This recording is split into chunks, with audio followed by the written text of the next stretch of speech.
Hello.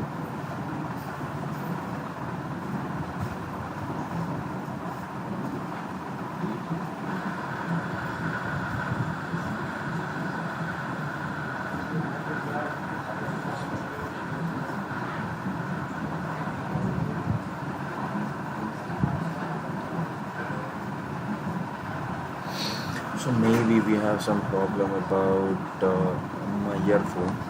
So we are going to study like that, and let's see. Without even wasting more time, let's get dive into it directly. I know there is a particular noises are there, but we will try to minimize and we will try to study as well. So in the long run, it doesn't make any problem, right? So the very first thing, like what we are going to study is about like data warehousing and fundamentals. We will start with from a very basic thing, and it's about like introduction to data warehousing. So a data warehousing is built by combining of a data from a multiple diverse sources that support analytical reports, structure and unstructured queries, and decision making for the organization. The data warehousing is a step-by-step thing, and using a data warehouse. Many data scientists get. Can you hear me? Pankaj, Yes, sir. hey Pankaj, Try to minimize and we will try kaya niya tuition? to study as well. So it's long run, it doesn't make any problem, right? So the very first thing, like what we are going to study is about like data warehousing and fundamentals. We'll start with a very basic thing, and it's about like introduction to a data warehouse. So a data warehousing is built by combining of a data from a multiple diverse sources that support analytical reports, structure and unstructured queries, and decision organization. The data warehousing is a step-by-step thing, and using a data warehouse.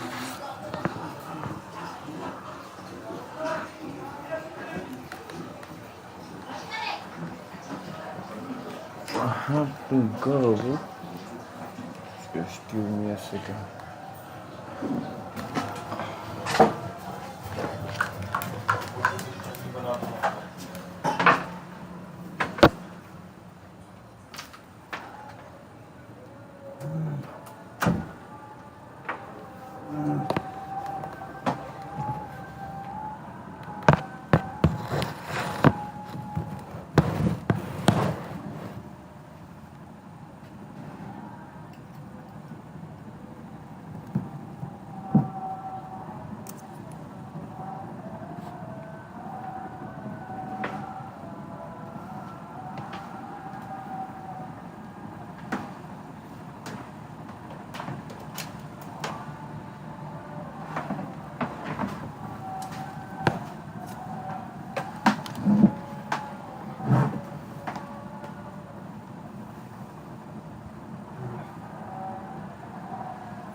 Many data scientists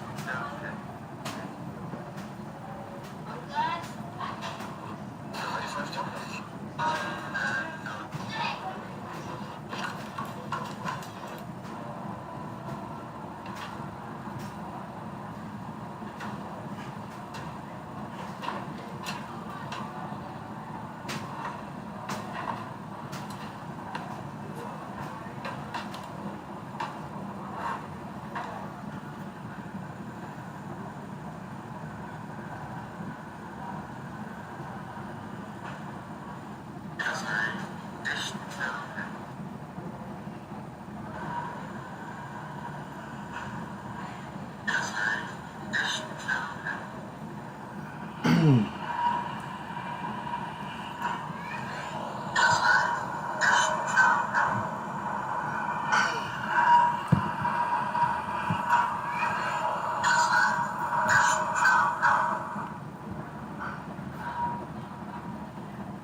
What is data warehouse? A data warehouse is a collection of a software and a tools that facilitates and analyze the large set of business data, your decision as well.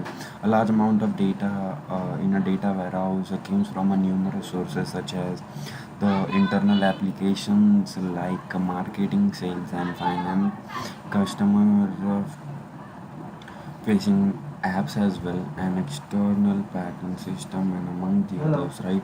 So and many more things as well. So like we are about like the why we need of a data warehouse. Data warehouse is progressively essential tool for a business intelligence. It allows organization to make a quality business decision. The data warehouse beneficially benefits by improving a data analyze. It helps us to consider by revenue. Definitely, if you're having a good team like which can able to understand and which can able to do and like all the consequences. Like let's take an example like looking by these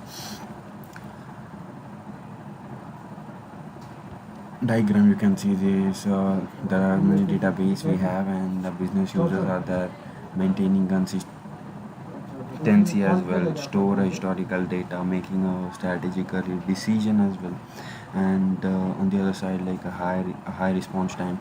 So it gives us many lots of you can say flexibility, like in a business use as well. Like if you're going to see like business user or a customer need data warehouse to look and summarize data from a past.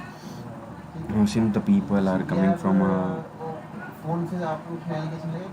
non-technical background, also the data may be presented to them in an uncomparable way.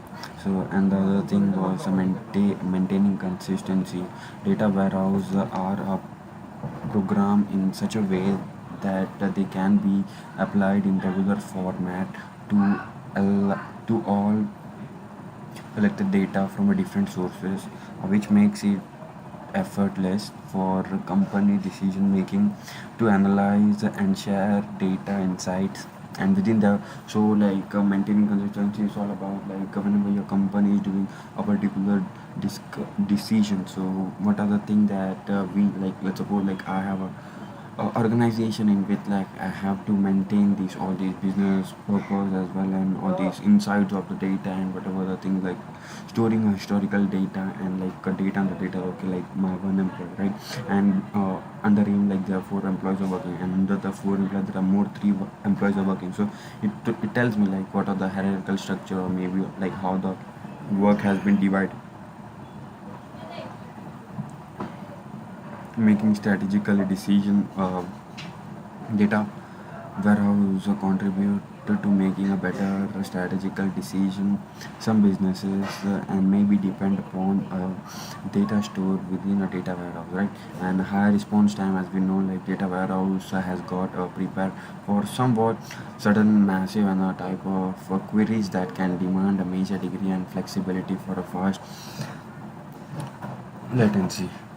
Characteristic, what are the characteristic of data warehouse? So like now we are on data warehouse, like we are not on data mining. So we are studying about what is data warehouse, where the data is getting collected and how the data is getting collected, right? So like, and what are the characteristic and what are the things that is very much important. So the very first thing if we see like is a subject oriented. A data warehouse is oftenly subject oriented because it delivers may be achieved on a particular theme. That means data warehousing process is proposed to handle particular themes in a is a more is more defined, right? Them theme and sales and distribution and selling and etc etc. So like you can use a multiple data warehouse like from your sales point of view as well as from a selling point of view, like what kind of sales you have made last year, what kind of you can analyze your data, and the way you are spending your time and the way you are dealing with your data is pretty vast. So what is time variant? When the data is maintaining by a total different interval for a time like a week or a month or annual etc. It found numerous time limits that are a util structure between the big data structure and a command within an online transaction, which is OLTP. We are going to talk about this, what is OLTP in a further part. The time limit for a data warehouse are extended than the operational system, right? So this is the kind of thing like time identity. So like we can manage your database for a particular time as well, and you can say for a month, for a 2 month, for a particular year, and there are many things. Non-volatile, the data residing in the data warehouse is permanent and defined by its name. It additionally means that the data in the data warehouse cannot be easier for deleted, and also with the new data to insert into it. So we can't make manipulation, we can't make it on the time. Like it takes some time, it takes some particular amount of delay as well while you are deleting, like operations such as deleting, updating, and inserting that are done in the software application over data in lost in the data warehouse environment. So whenever you have lost your data, whenever you have done with all these kind of things, so maybe it's up to you. So there are data from a numerous different source such as from mainframe computers and relatable database.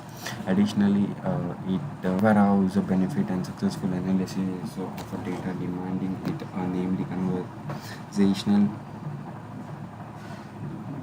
column scaling and encoding structure, etc., need to be confirmed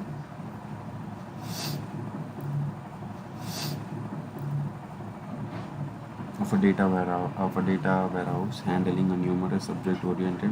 What are the architectures of data warehouse? Now we will see like what is the basic architecture. So this is in the data mart and data, like this is data mart, data raw data, and summarized data.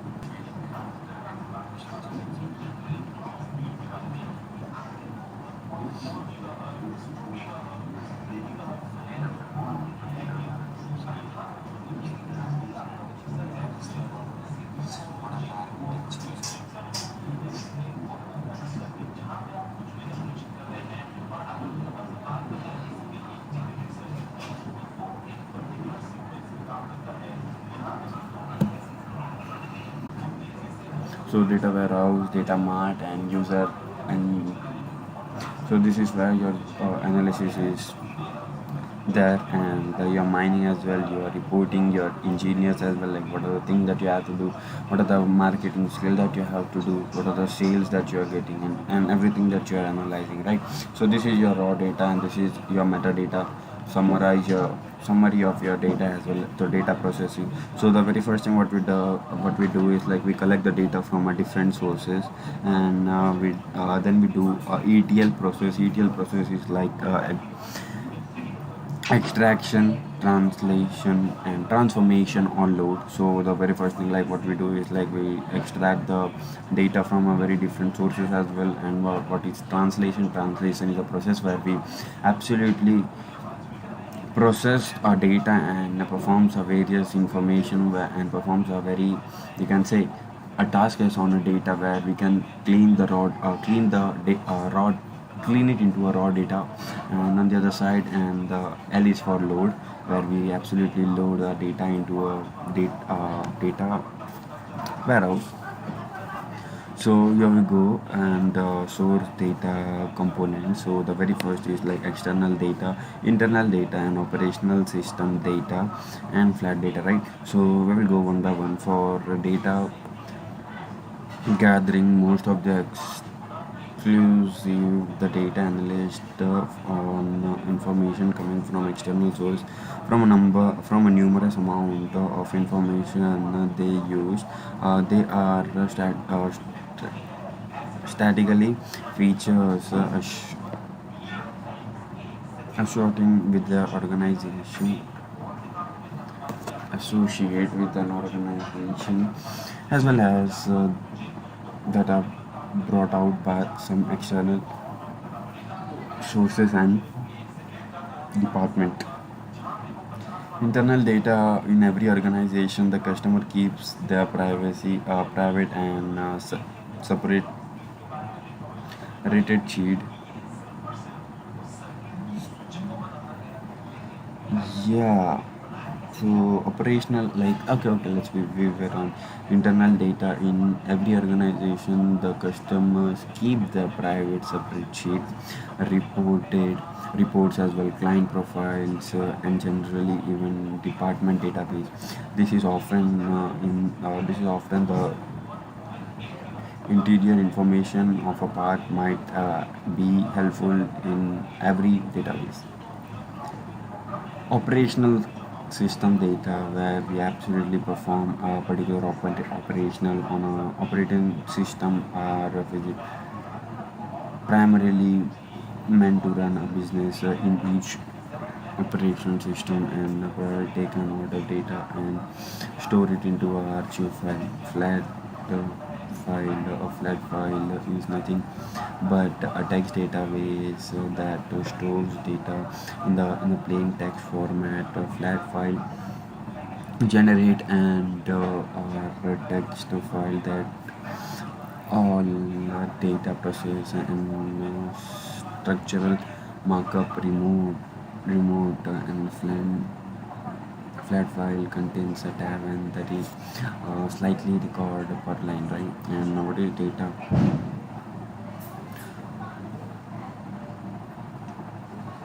stagning.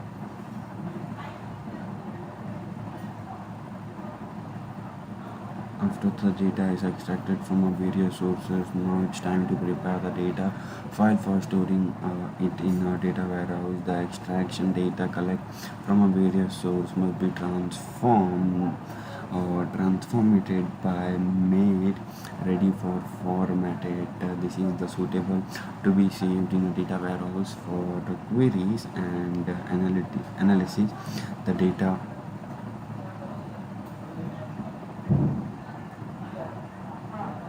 stacking contains three primarily function: extraction, transformation, and load. So the very first thing, like, we are going to talk about, like, data extraction. So in this, like, we are collecting the data from different sources as well, and from, let's take an example, like, we are taking data from www of the World Wide Web, and from also from database and from other sources as well. So what are the things? Once we collect the data, we will perform a particular transformation that convert the noise data, remove the noise data as well, and integration. As we all know, information of a knowledge warehouse comes from a many alternative sources. If information extraction for a data warehouse posture a huge information transformation gifts even important as challenges. We tend to perform many individual tasks as a part of information transformation. First, we tend to clean information, extract the various sources of data, and as well as the several kind of make sure that we do that. I will just show you in a particular next diagram. So data load, when we complete the structure and construction of a data warehouse, we go live for the first time. We do the initial loading and the data into a data warehouse. We're storing an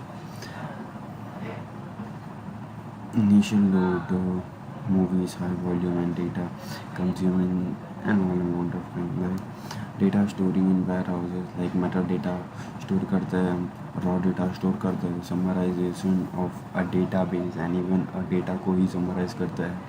तो data store for a data warehousing is split into a multiple repositories or functions as well. Repository buddy.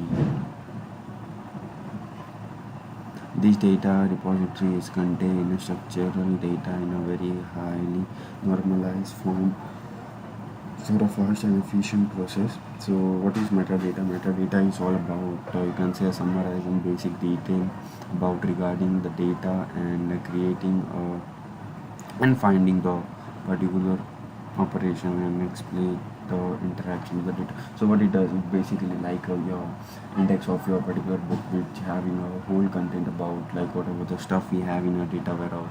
So metadata is all about your index page, right? What is raw data? Raw data is a set of data and information that has been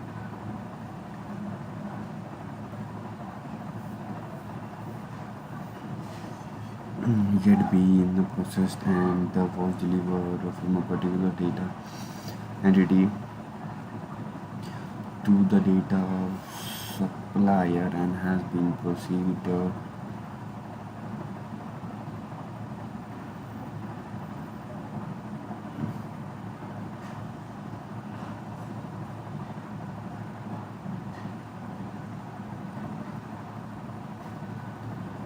okay, analyze the user's online behavior as well.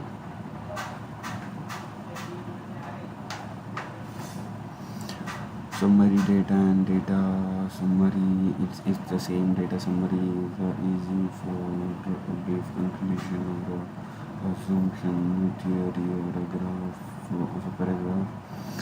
This is often maintained by analyst that writes the code and ends the declaration ultimate and in the form of summarization data. तो यहाँ पे हम क्या करते हैं, अभी हमने देखा कि हम मेटा डेटा के अंदर बहुत सारा लाइक छोटा छोटा उसको डिस्क्राइब कर रहे थे what about the content we have in a group and now what is the data summarisation. So उसके अंदर हम समरी का भी समरी ले रहे, right? We are just taking about the content.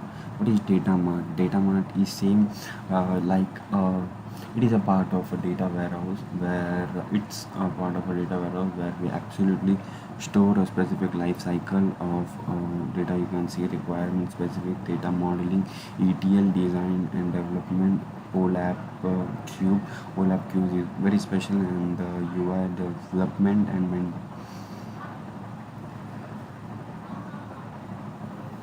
maintenance and test and deployment.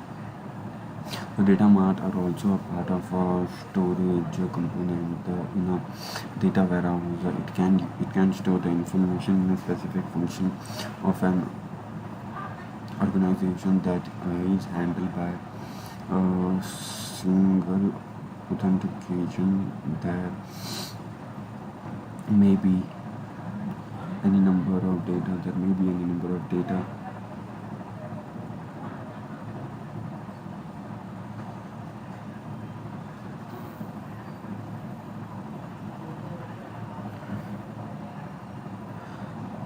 Okay, there may be any number of data mart in a particular organization depending upon the features. In short, data mart contains a suitable subset of the data stored in data warehouse. Now, the user and the analyst can use data from various applications like reporting, analyzing, and mining, etc. The data are varied, and so here we go. How does a data warehouse work? So the basically structural, unstructural, and semi-structural form. The data warehouse is like a central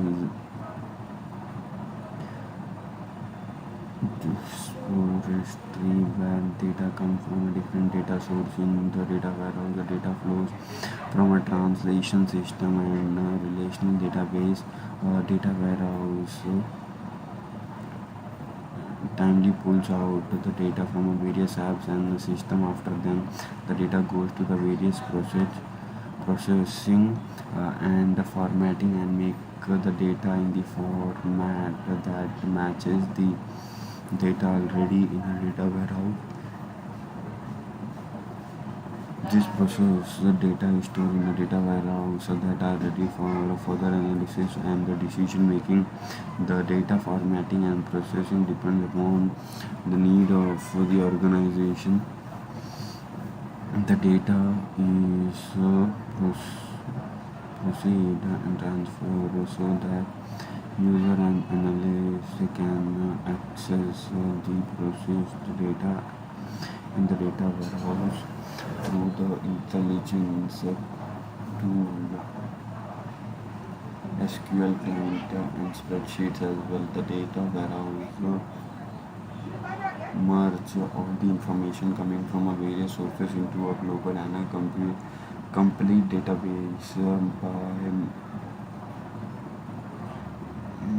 reaching all in one place. So latest tool and the technologies of a data warehouse like Amazon, Redshift, Microsoft Azure and Google BigQuery, Snowflake and Microsoft, and there are many other industries or many other companies that use database to store data and into a multiple forms, right? So once you've been able to know that, right, so it gives you a much more flexibility in your handling your data and analyzing your data and increasing your productivity in the long run.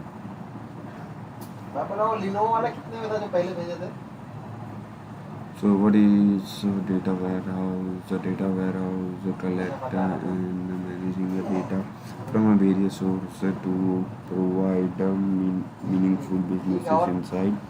It is collecting for data which is separated from the operational system and supported to the decision making of the companies.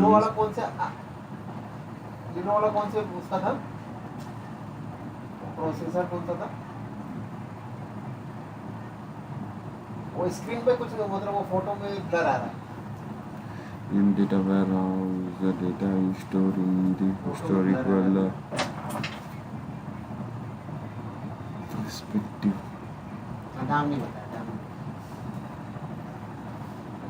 वाला नाम नहीं बताया था इसके नाम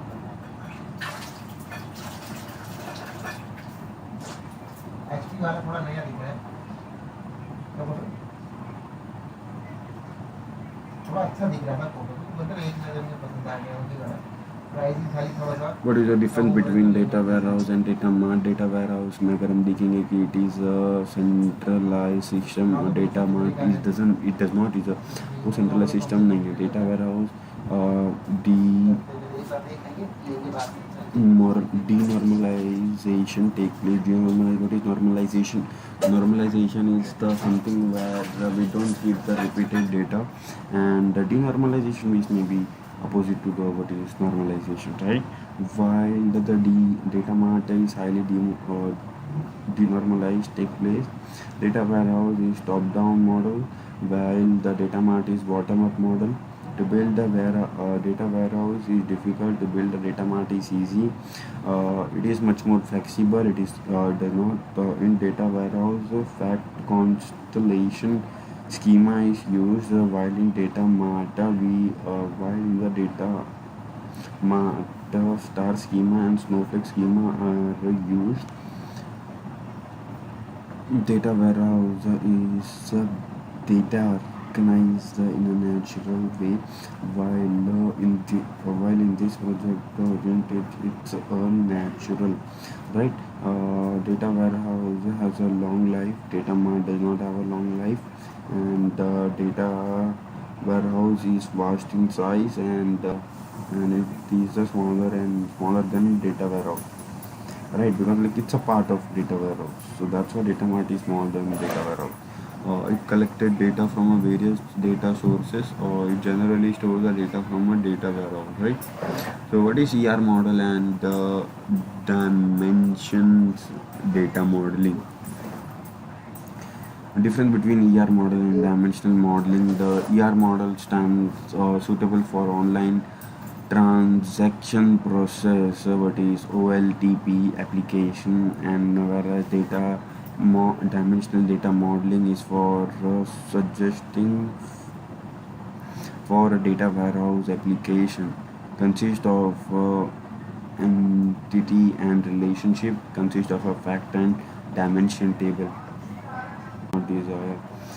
Data redundancy is desired, right? Data redundancy is not desired, data redundancy is desired. Normalization is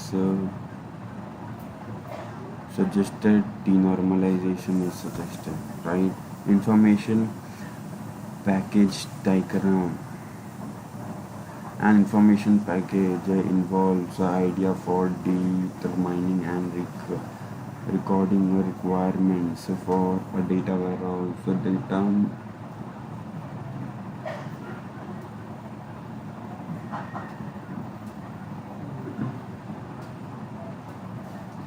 business dimensions are used to determine the requirements of a data warehouse, where data warehouses are used to capture and store a relevant dimensional and measure it in its the dimension, right? What is an information package? Information package consists of two type of information: content information and PDI. What is PDI? Preservation description information. PDI, which is has a result of a descriptive information, provides the resulting package can be discovered. Right, there are two type of package information that has been stored. Why we need information package for a data warehouse? So packaging information, a new concept. Um,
right back.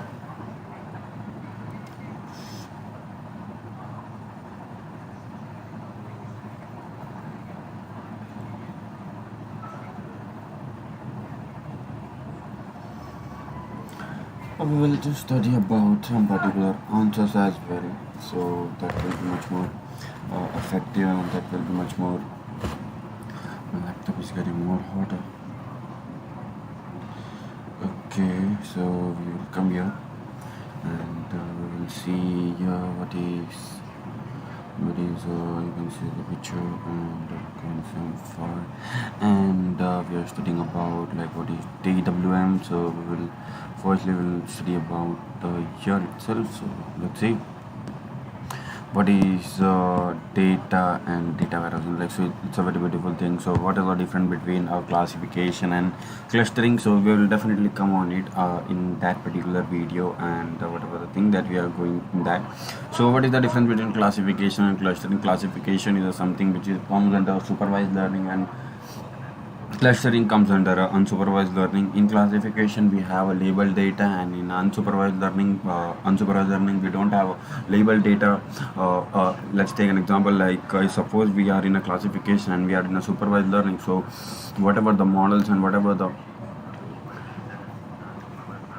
techniques we are going to use, so that will be gonna repeat soon after the other. So, like, let's take an example. Like, if I'm making a model, and the user has to give him the input. So without the input level, it can't able to predict your model. So in clustering, it doesn't have you don't have to, as a user, you don't have to add any input. So it will able to analyze the features of a particular data or particular item, and then categorize into a particular cluster, and it make it much more suitable and translate your everything into that particular cluster, right?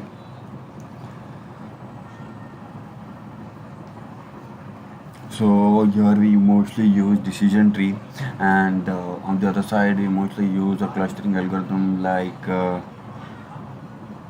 you can say. So what are the clustering algorithm, like k-mean, k-medioid, and there are many other thing, like from a cluster point of view, if we are going to see.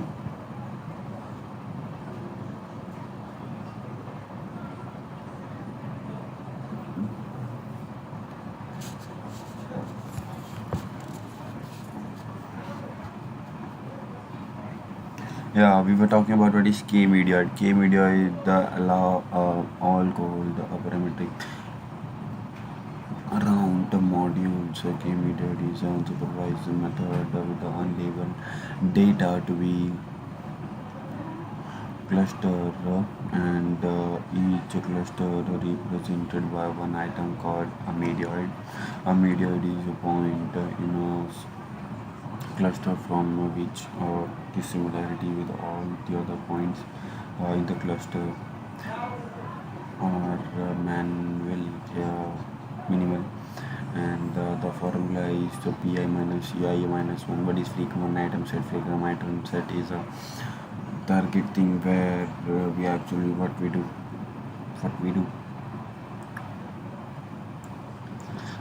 an item set x is the frequency if x supports is no less minimum support threshold, right?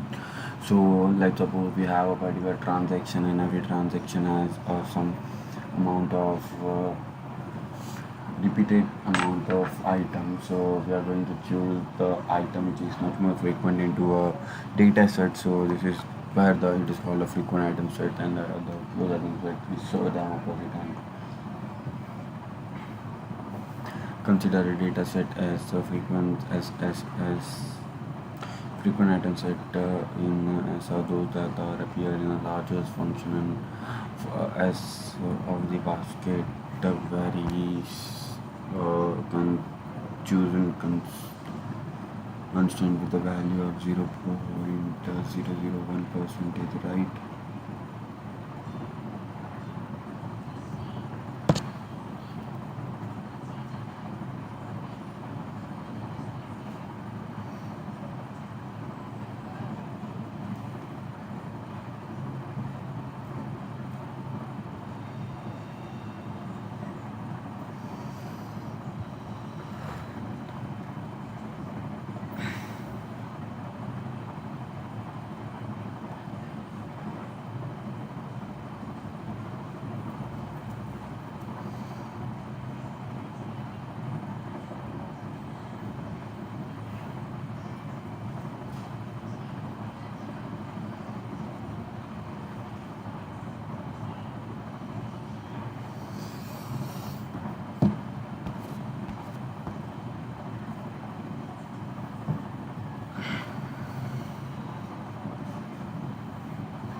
Consider the two item set x and y, x in even items of x in y, but there is least one time y of y which is not in x, then y is not proper, is a proper super item set of x in the case x in terms of. Hey, let's see, give me a second, we'll come back with you.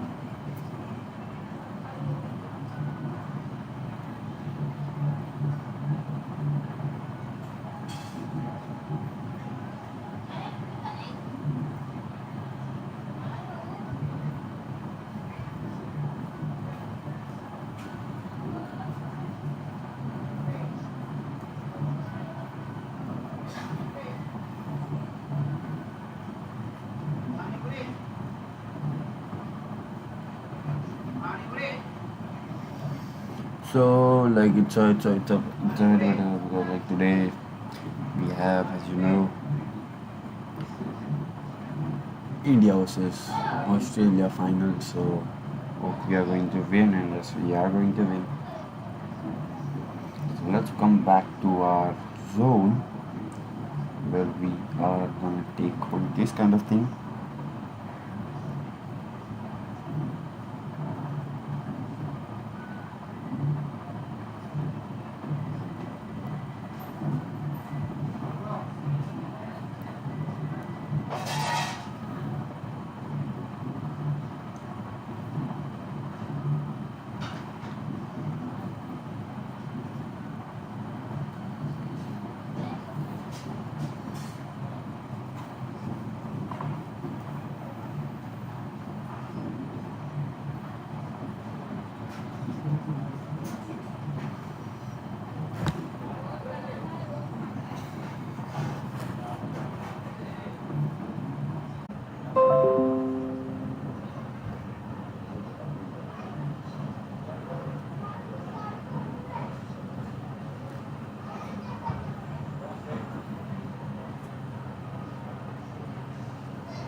But this gaming algorithm is something which I have been seeing many times. Where is the case we select a particular amount of items which has been continuously growing in that particular phase as well. And is a sample factors. Let's suppose x1, x2, x3, where a multiple number of things like mi is a means of a vector in a particular cluster. I assume that the k is less than n. So make an initial gesture of a meaning M1, M2, and MK until there is no change in any mean, or use estimate the mean to classify the similar into a cluster. Suppose I is 1 to k and replace with the mean of all the samples for a particular cluster I, and for and util, that is u.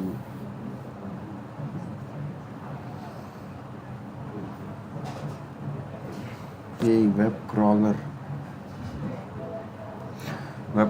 is something which it is also known as an a bot, in internet bot, which helps and scrap your particular website, and even though it updates, it mostly works on what you can say, it mostly works on web indexing,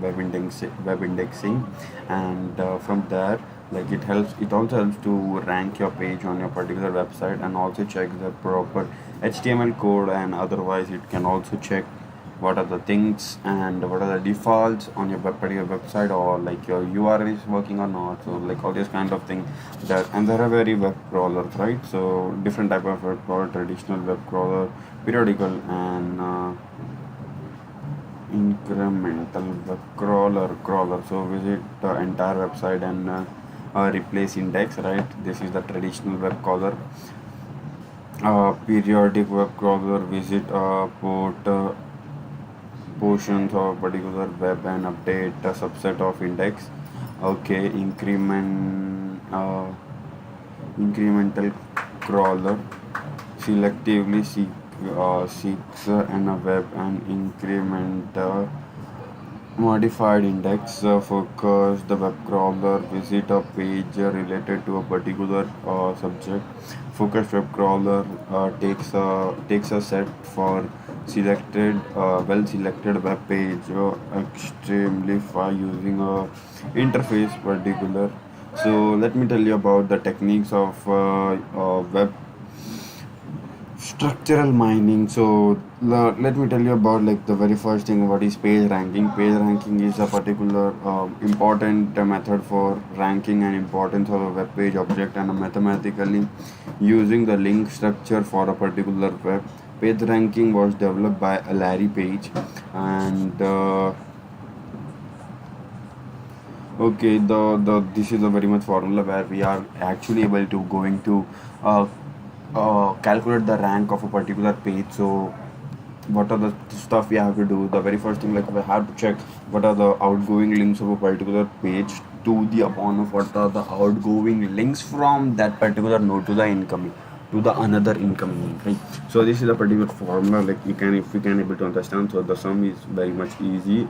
So the number of outgoing links to a particular node to the outgoing link जिसके पास जा रहा है, like उसका भी वापस आना चाहिए really. ये है scenario.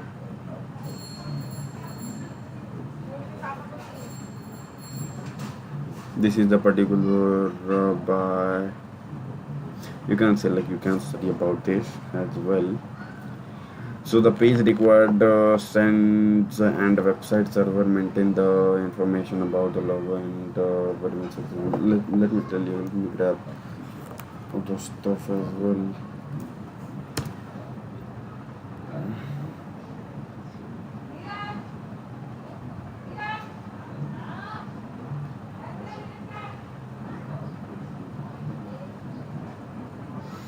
Why do you need ETL? Why do you need ETL? It helps the company to analyze their business data for taking crucial business decision. For taking a crucial business decision as well. No decision like in business में help करता है. Transaction database cannot जो भी अपना होता है transactions and all that kind of thing. So data warehouse provides a common data responsibility. ETL provides a method in moving the data from various sources into a data warehouse. As a data sources change, the data warehouse will automatically update well decision and document. ETL system is almost essential to the success of a data warehouse project. Allows verification of data transformation, aggregation, and calculate rules.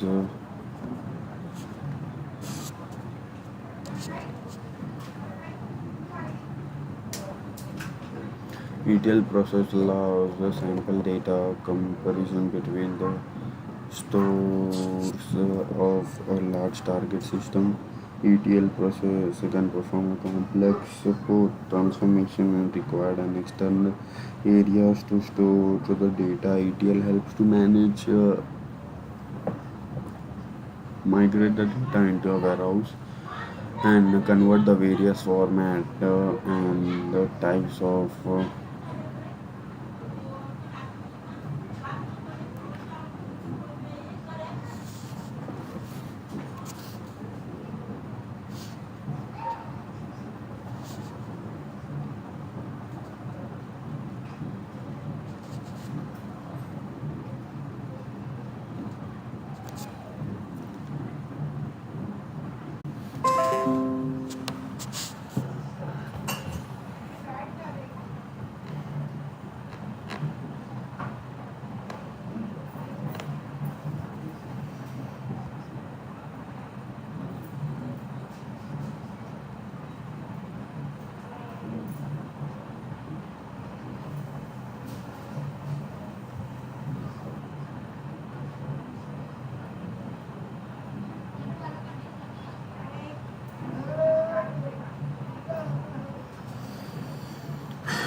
Hello.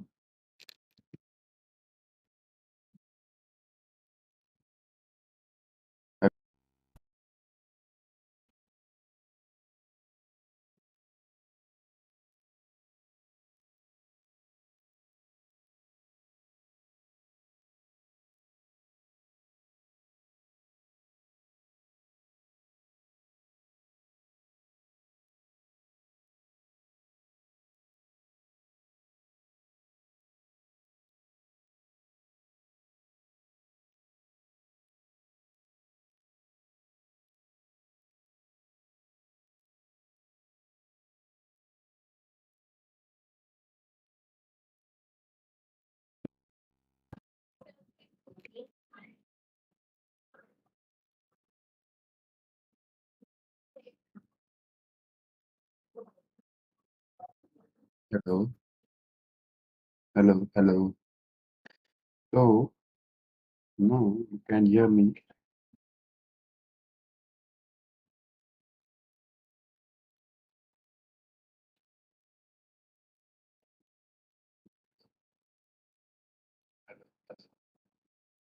Oh, yeah. So let's begin. Let's begin. So we were trying to study about we had just completed two modules. The very first module was data warehousing and old app. So we have studied about like what is data warehousing. So in data warehousing, it's like where we actually send our data and retrieval of the data, and there are many another activities we do in data warehousing. So let me tell you in simple words like what is data warehousing, and so here we were, and I was going to tell you about, okay, why was this once again?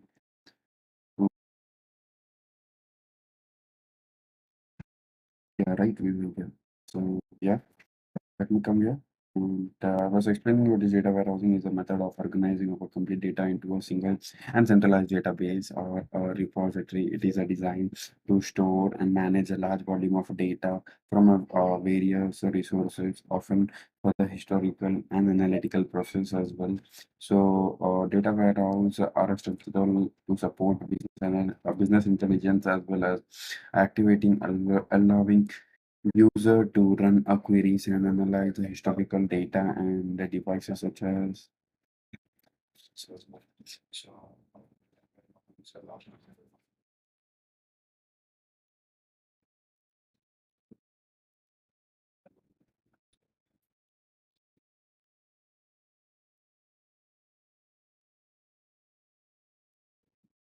yeah, that's better. That's better. So yeah, data mining and the primary goal of a data warehousing is to provide an unfair content view of a data and reporting to a decision making and analysis. So data mining is all about like this only. So like it is a way of where we represent the data and we collect the data, and in all of our like we it makes us to improve our decision making and analyzing like what are the like if you're in a business like you're performing some of the other tasks. So maybe you should able to interact with all this kind of thing, and you should have the knowledge about all this kind of thing. What is data mining? Data mining is the process of extracting valuable information, patterns, and insights from a very large data set. It involves using of various techniques and algorithm to uncover the hidden knowledge without with the data, and typically applies to identifying trends and correlation and anomaly lies in the data, which it can be useful in a predictive analysis, business intelligence, and a decision support as well. It plays a very crucial role in the discovering of a pattern and relationship within the data, which can be beneficial for making information businesses decisions and optimization process. In summarize, data warehouse focus on the storing of and maintaining data in a structural manner, while data mining is a process of exploring and extracting useful information and pattern from the data. Together, that enables organization to leverage their data for a better decision making and insights, right? So right now we are going to talk about a little bit about this page ranking, but it's not on this module. Definitely, I will take you one after the other. So then, what is data mining, data warehousing has been, what are the architecture of data warehousing? So there is a particular, the very first time that we have a data, and then we select the data, when we translate the data, which is called the ETL process. ETL process is also available where we extract, transformation, and load, right? So all these three kind of uh, thing that we actually do while we are in that particular zone as well. So like, yeah. And the very next thing is about ETL process architecture. Let me tell you. So what is the web mining technique as well? What are the difference between a priori and FP growth? So a priori and FP growth are the steps involving ETL process, right? So like this, what are the majority we know, majority of steps we have for data warehousing architecture? What are the benefits of data warehousing? Like, why do we use all these kind of things? Why do we enhance all this kind of behavior? Because once we able to adapt these online analytical process and online translation process, so it gives us a broad range about analyzing and translating and decision making, and the way you analyze your pattern within your data, so that enhance you and able to get you insight state of your business as well. So the next thing we are going to talk about is a priori algorithm and FP growth. A priori algorithm is a frequent item set used in a candidate generation approach, where on the other side it built has a compact data set, data structure to discover a frequent item set. Scan of data require multiple scans of a data to find a frequent item set. Typically requires a fewer scans of a data to meaning frequent item set. Pattern generation as well. So uh, generation of a pattern contains on one item at a time to gradually increase the time item size. Utilization on the other side, utilization is more effective approach. Difficulty generation on large item set from FP tree. Okay, memory usage tends to have a higher memory usage, especially when dealing with a large data set. On the other side, generally requires a less memory due to compact FP tree structure. What a speed! So, where theory algorithm is little bit slow while handling a large data set due to a multiple scan and candidate generation. On the other side, FP tree faster and more efficient for mining frequent items set, especially with a large data set as well. What is pruning? And pruning is like where we actually take our data into a particular zone and write it down in such a way where it can be able to enhance, and you can otherwise it can also able to uh, the repetition of the word where we actually do. So user case, what is user case is about user case is so suitable for a small to the medium-sized data set, and FV3 is mostly used for a large data set and bigger scenario as well. So there are the key difference between the a priori algorithm and highlights efficiency and suitable for FP growth for a large data set and a big data set. So the next thing which we are going to study about OLAP and online analytical process and online translation process, right? So as we know, like OLAP stands for online analytical process, and OLTP stands for online transactional process. So mostly analytical process is invokes historically processing of information, and OLTP use day-to-day processing. OLAP system are used for knowledge of work such as extensively managers and analysis. OLTP system used by DBA or database professionals. OLAP is analyzing the business useful in analyzing the business, while OLTP used for running the business, useful in running the business, and OLAP is focused on information out, where on the other side OLTP is focused on data in, and on the other side OLAP were based on a star schema and snowflake schema and fact constellation schema, and the other side OLTP stands for based on entity relationship model, right? So and OLAP contains historical data, and as I told you, OLTP stands for like current transaction as well as the current data. It works with the current data, and OLAP provides a summarization and consolidation data, provide and the other side provide a primitive and higher detailed data like in OLTP.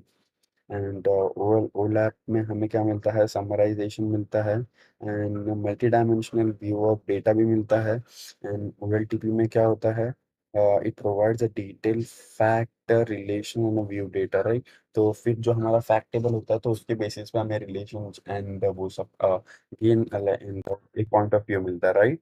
Number of users are in 100, well OLAP में number of user is in hundreds, number of user is in thousands, number of record association in millions, number of record assessed in tens, like कम होता है, इसमें कम होता है OLTP में, हम देखेंगे तो database is database size is from 100 TB to 1 TB, 100 M, हाँ उसमें बस 100 MB to 1 GB रहता है, राइट? तो ये हाईली वो लैब मेरा हाईली फ्लेक्सिबल है, द अदर साइड OLTP उतना ज़्यादा फ्लेक्सिबल नहीं है। तो हमें यहाँ में अभी हमने देखे थे कि what are the different types of OLAP. तो हमें पहले पता है कि ओ लैब क्या है, एक हमारे डेटा को विजुअलाइज एंड डेटा को गैदर और फिर लाइक मल्टी डायमेंशनल एक वे है कि जहाँ पे हम डेटा को रिप्रेजेंट करते हैं, राइट? तो फिर the very first thing OLAP stands for, OLAP is a online analytical process, oh my god, right?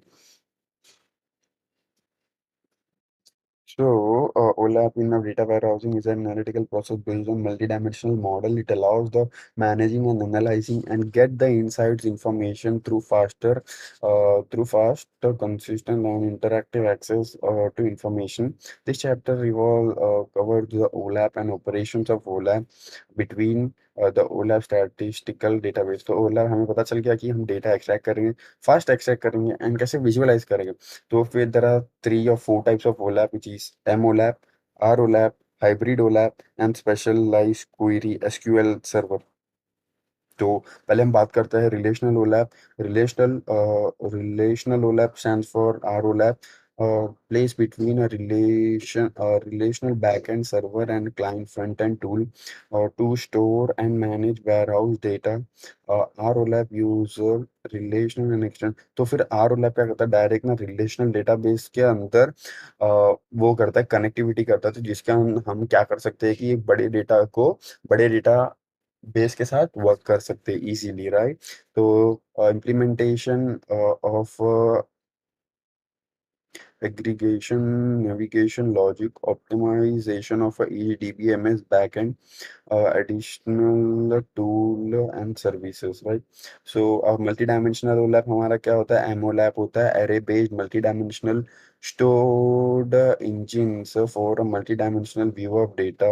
With a multi-dimensional data store, the storage utilizer may be low if the data is spared. Therefore, many MOLAP server use two level of data storage representation to handle and the spare data set. Hybrid OLAP mix होता है दोनों का, MOLAP as well as R OLAP. तो hybrid OLAP is a both, पहला point लिखेंगे it's both, second point लिखेंगे it often highly scalable for R OLAP and faster computational for MOLAP. Like हम second point में लिखेंगे कि highly scalable for R and the fastly computation for MOLAP. HOLAP server allows to store the large data volume for detail information, हाँ large data volume को हम store कर सकते हैं। The aggregation store separately in MOLAP, right. तो फिर और एक हो सकता है कि हम बहुत ज़्यादा फ्रीक्वेंट डेटा जो भी रहता है वो आर स्टोर करता है, जो भी अनफ्रीक्वेंट रहता है वो एमोलैप करता है। And what is the last thing which we were looking at, specialization. This is the fourth type, specialization SQL server. Specialization SQL server provides advanced query languages and query processing support for the SQL query over a start and a Snowflake schema in a read only environment, right. So ये भी था एक हमारा। फिर then what are the operations of OLAP. So roll up होता है, drill down होता है, स्लाइसिंग एंड डाइसिंग होता है, एंड पाइवोट होता है जिसको हम रोटेट भी बोलते हैं। तो फिर हमारा पहला है जो है हमारा रोल अप। तो रोल अप क्या होता है, एक परफॉर्मेंस लाइक अभी हमारा क्यूब है, राइट। तो क्यूब में हम क्या करेंगे, अगर थ्री डायमेंशनल हमने डेटा विजुअलाइज कर दिया, एक साइड हम रख देंगे टाइम, एक साइड रख देंगे हम कंट्रीज, और एक साइड रख देंगे हम अपने फोन्स के आइटम रख देंगे, राइट। तो फिर हम अभी रोल अप में देखेंगे। रोल अप में क्या होता है, by climbing up the concept hierarchical of a dimensional by dimensional reduction. Okay, that's wonderful. हम इसे रोल अप करेंगे, मतलब लाइक जो भी हमारा सिटीज है, राइट। तो सिटीज मैंने अभी मैंने लोकेशन क्या दिया है, यूएसए एंड कनाडा दिया है। तो फिर अभी हम देखेंगे यूएसए के अंदर अंदर क्या आएगा, न्यूयॉर्क, शिकागो। फिर दूसरी सिटी में टोरंटो एंड ये, तो फिर सिटी को ऐसा लाइक रोल अप करेंगे, लाइक अंदर जाएंगे उसके, राइट, रोल अप के अंदर। और फिर जैसे भी अभी मोबाइल फोन हो गया, तो फिर मोबाइल फोन के अंदर अभी हम और अंदर जाएंगे कि क्या क्या हम ऐड कर सकते हैं, राइट। तो ये हो गया roll up. Roll up is perform by climbing up a concept hierarchical for a dimensional location. Initially the concept hierarchical was street, देख पहला स्ट्रीट आएगा, फिर सिटी आएगा, फिर मेरा कंट्री आएगा, राइट, ऐसा ले सकते हैं। On roll app the data is aggregated by assigning the location hierarchical from a level of a city to the level of a country. The data is grouped into a cities rather than countries, है ना। तो फिर roll up is performed on the one or more dimensional of data cube. Drill down क्या होगा, drill down मतलब यहाँ अंदर जाएंगे by stepping down concept of hierarchical of dimensional by introducing a new dimensional. तो फिर हम क्या करेंगे, अभी drill down on a time zone, right. तो फिर अभी हम देखेंगे कि यहाँ पे जो टाइम था हमारा, जो हम quartile one, quartile two, quartile three and quartile four ले रहे थे, तो हम थ्री थ्री मंथ्स का या फोर फोर मंथ्स का एक क्वार्टाइल लेंगे। तो जिसको हम अभी डिवाइड करेंगे, राइट। तो ड्रिल डाउन क्या हो रहा है कि हम ड्रिल कर रहे हैं, drill in the sense like quarter one में जनवरी, फरवरी, मार्च, अप्रैल, मई, जून, जुलाई, ऐसा फिर लाइक उसको ऐसा नीचे नीचे बहुत लेके जाएंगे। तो ये हमारा ड्रिल डाउन हो जाएगा। Drill down is performed by stepping down the concept hierarchical of a dimension. तो फिर initially the concept of hierarchical goes like this. Date day रहता है, डे से बड़ा क्या होता है, मंथ होता है, मंथ से बड़ा क्वार्टर होता है, क्वार्टर से ईयर। तो फिर हम क्या करते हैं, फिर उसको अभी हमने क्वार्टर से मंथ किया, राइट। तो ड्रिल डाउन में हम नीचे की तरफ है। On drilling down the time dimensional is the sent the level of quartile and the level of month, right। तो वही हमने बताया। स्लाइसिंग इन द सेंस क्या होता है, जब भी हम जैसे कि केक का एक पीस निकालते हैं, राइट। तो फिर जैसे जैसे लेट्स से मैंगो को ही स्लाइस करते हैं, तो उसका एक स्लाइस निकलता है ना। तो फिर इसमें से भी हम एक स्लाइस निकालते, like it's like a slicing, like एक पर्टिकुलर लेयर निकाल लेते। लेयर निकालने का चेक करते कि बाबा कि बताओ मुझे कैसा कैसा है शिकागो में, लाइक टू डी हो गया है ना, टू डी हो गया, थ्री डी से आपने निकाल लिया स्लाइसिंग करके, तो टू डी हो गया। तो फिर यार is slicing perform like time using current time like Q one. तो क्यू वन वाले पार्ट को निकाल लिया, राइट। तो क्यू वन में क्या क्या बिका बता दोगे फिर आप। फिर इट विल फॉलो अ सब cube and select one or मोर। तो ये टू डी में आ जाएगा जब आप स्लाइसिंग करोगे तो।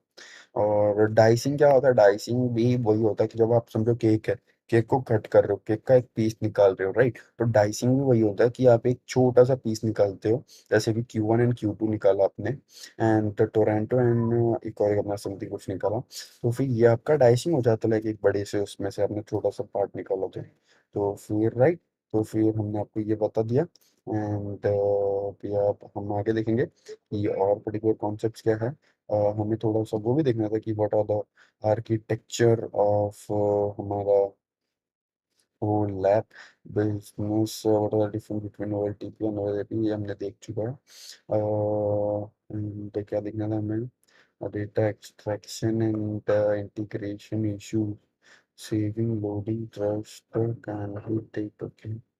ETL प्रोसेस हमें पता चल चुका है। ETL प्रोसेस में क्या होता है, पहले हम लेट्स सपोज अगर ओरेकल है और एसक्यूएल सर्वर है या फिर मेरा कोई भी www की वेबसाइट है, यहाँ से हम डेटा को एक्सट्रैक्ट करेंगे। एक्सट्रैक्ट करने के बाद लाइक उसके लिए भी मैनी टूल्स अवेलेबल है जो हम यूज़ कर सकते हैं।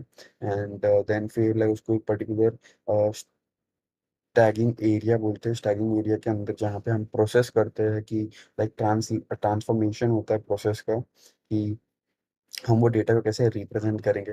Represent in the sense like उसके ऊपर डेटा क्लीनिंग, डेटा का ट्रांसफॉर्मेशन होता है। डेटा को रॉ डेटा को अपन रीडेबल फॉर्मेट में कन्वर्ट करते हैं ट्रांसफॉर्मेशन प्रोसेस में। एंड है ना, there are three type of extraction method, like full extraction, partially extraction, and partially extraction like without update and with update notification होता है। एंड फिर ये हम उसकी बात कर रहे हैं एक्सट्रैक्शन की। अब भी some validations are done in during extraction, recognize the record with the source data, making sure that spam unwanted data loaded, data type को चेक करता है, remove all the duplicacy and fragmentation data, check whether all the data keys are in a place or not, right? तो ये भी check करते हैं। Transformation क्या होता है, transformation extracts from the source of server is raw and not usable in the form, so therefore it needs to be clean. तो फिर हम जो डेटा निकालते हैं वो एकदम रॉ फॉर्म में होता है, तो हम उसे यूज नहीं कर पाएंगे। तो उसको यूजुअली क्लीन करना पड़ेगा। Map the transformation, in fact this is the key step where the ETL process adds value and change the data such as with the insights BI report can be generated. So this is one of our most important ETL concept where applied the functional and extraction data that does not require any transformation is called a directed move or pass through data. Uh, in this transformation step, you can perform a customized operations on data. For instance, if you are a user, you want to sum of sale revenue, which is not on a database or in the first name and the last name. If the table disclose the column possibly to construct before loading, तो फिर आप बनाओगे like data को scan करोगे, फिर data different data same name वाले को categorise करोगे, फिर डेटा फाउंड ईयर और नो वेयर वो भी करोगे, राइट। तो फिर आप डिफरेंट कीज वगैरह एनालाइज करोगे। तो वेरियस फिर following data different splitting and same person like John वगैरह का नाम चेक करेंगे। there are some multiple ways to denote the name like Google and Google link, तो फिर सेम सेम नाम वाले को कैटेगराइज कर लेंगे। And,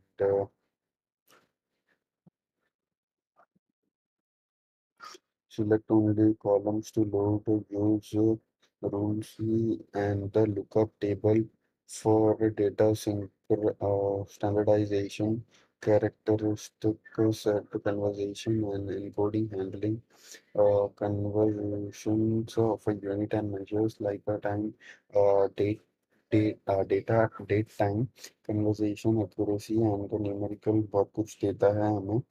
use lookup to merge metadata and transport the rows and columns, split the columns into multiple and merge the multiple columns into a single column, right? तो फिर cleaning वगैरह भी करते हैं हम। फिर हम आता है लास्ट वाला पार्ट, लोड आता है। टाइप्स ऑफ लोड भी होता है, initial load, incremental load full refresh. तो फिर हम क्या करते हैं, पहले populating all the data warehouse table, applying ongoing changes as when need periodically। and third वाले में होता है browsing the content of one or more table and leading the with the feature data load load वगैरह करते हैं। ETL process is mostly for load, अगर आप नहीं बोलोगे तो भी होता है। तो फिर हम ETL टूल टूल क्या क्या है हमारे पास, एक पहला आता है मार्केट लॉजिक, एक आता है ओरेकल, एक होता है Amazon red shift. So first practice of ETL process वगैरह आप कर सकते हो, फिर उसके बाद डिमॉन्स्ट्रेशन वगैरह कर सकते हो, राइट। तो फिर ये करेक्ट पॉइंट था हमारा, तो जो हमने कर चुका है। एंड अभी हम आएंगे नेक्स्ट वाले पार्ट पे, जो हमने ये सब देख चुका है। फॉर इज फैक्टेबल एंड एक बीच का रहता है, मल्टीपल डायमेंशनल टेबल उसके साथ कनेक्ट होता है। अगर हमें कनेक्ट करना होता है तो हमें फॉरेन की के थ्रू कनेक्ट करेंगे डायमेंशनल टेबल्स को, राइट। एंड सो या snow flakes schema it's like a snow, वो ऐसा स्प्रेड होता है। And like this is called the star schema, like वो भी स्टार जैसा दिखता है, लाइक एक पर्टिकुलर फैक्ट टेबल होता है, मतलब मल्टीपल हमारे पास वो होता है, राइट।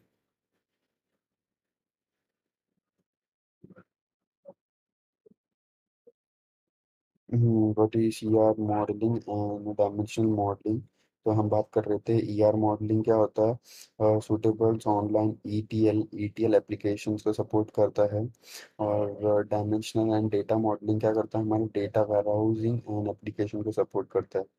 एंड इसमें ईआर डेटा मॉडलिंग में क्या होता है, consist of entity and relationship, it consist of a fact and dimensional table, data dimensional modelling वाला में। और ईआर में high create read update delete activities वगैरह होती है। और अपना डीडीएम में क्या होता है, डायमेंशनल डेटा मॉडलिंग में हाईली सिलेक्ट एक्टिविटीज वगैरह परफॉर्म होती है। Data redundancy is not desired, desire, इसमें data redundancy is desired. Normalisation is segregated, normalization, denormalization is suggested, right. तो फिर यश मैंने यहाँ पे आपको बताया था कि डेटा वेयरहाउसिंग का आर्किटेक्चर कैसा होता है। तो डेटा को हम लाते, डेटा को सिलेक्ट करके ईटीएल प्रोसेस में जाते, डेटा वेयरहाउस में स्टोर करते, फिर डेटा मार्ट में लेके जाते। डेटा मार्ट में लाइक सेल्स मार्केटिंग इंजीनियरिंग वगैरह में जोड़ेंगे उसको। फिर यूजर एनालाइज करेगा, एनालाइज माइनिंग जो भी करना है उससे रिपोर्टिंग वगैरह वो बाद में उसमें परफॉर्म कर सकता है, राइट। तो फिर ये सारा सब कुछ हमने देख चुका है। अभी हम लोग थोड़ा सा वर्सेस पे आते हैं, fact table, primary table and की टेबल। आप कुछ भी फिर अभी उसमें से लाइक निकाल के कर सकते हो, राइट। तो फिर अभी हम ये थोड़ा सा यहाँ पे देखेंगे नीचे आ जाके। एंड कुछ make it little bit bigger and हम थोड़ा सा हाईलाइट करेंगे हमारा ये था OLAP MOLAP and slicing dicing and with the different colour करेंगे, थोड़ा सा हमें चाहिए, चलेगा तो बात नहीं, थोड़ा सा मिल जाएगा, इसमें थोड़े से कलर होने चाहिए, मज़ा आ जाता, राइट। तो फिर ये हमने देखा इंट्रोडक्शन टू, अभी हम सेकंड मॉड्यूल पे थे जिसमें हम introduction to data mining and data exploitation कैसे होता है, डेटा प्री प्रोसेसिंग कैसे होती है। तो हमें पता है ना, data pre processing in the sense क्या होता है कि हम जो कोई भी डेटा, अगर डेटा जो भी हमारा एमएल का मॉडल होता है, एमएल का मॉडल क्या करता है, इट नेवर रिकॉग्नाइज डेटा, और लाइक एक्सेल शीट में जब भी हम रखते हैं, और या मे बी हमारा जो भी सीएसवी फाइल होता है उसके अंदर नाम वगैरह होता है, तो नाम वगैरह जो machine can't able to understand the names और the text whatever you have. So machine को हमें वो कन्वर्ट करना होता है, कन्वर्ट करना होता है लाइक नंबर में कन्वर्ट करना होता है, like zeros ones and maybe some another word, right, because like your model can able to understand the binary stuff. तो बाइनरी स्टफ को जाने के लिए और विजुअलाइज करने के लिए हमें बहुत सारे टूल्स है, एंड देयर आर बहुत सारा प्री प्रोसेसिंग टेक्निक है, लाइक हॉट, एक समथिंग कुछ था, एक और ऐसे ऐसे बहुत सारे मैं आपको बता सकता हूँ, बता दो, let us do that. What are data pre-processing technique, right? So here we are, data integration, data redundancy, data clustering and data pre-processing testing for the machine learning, right?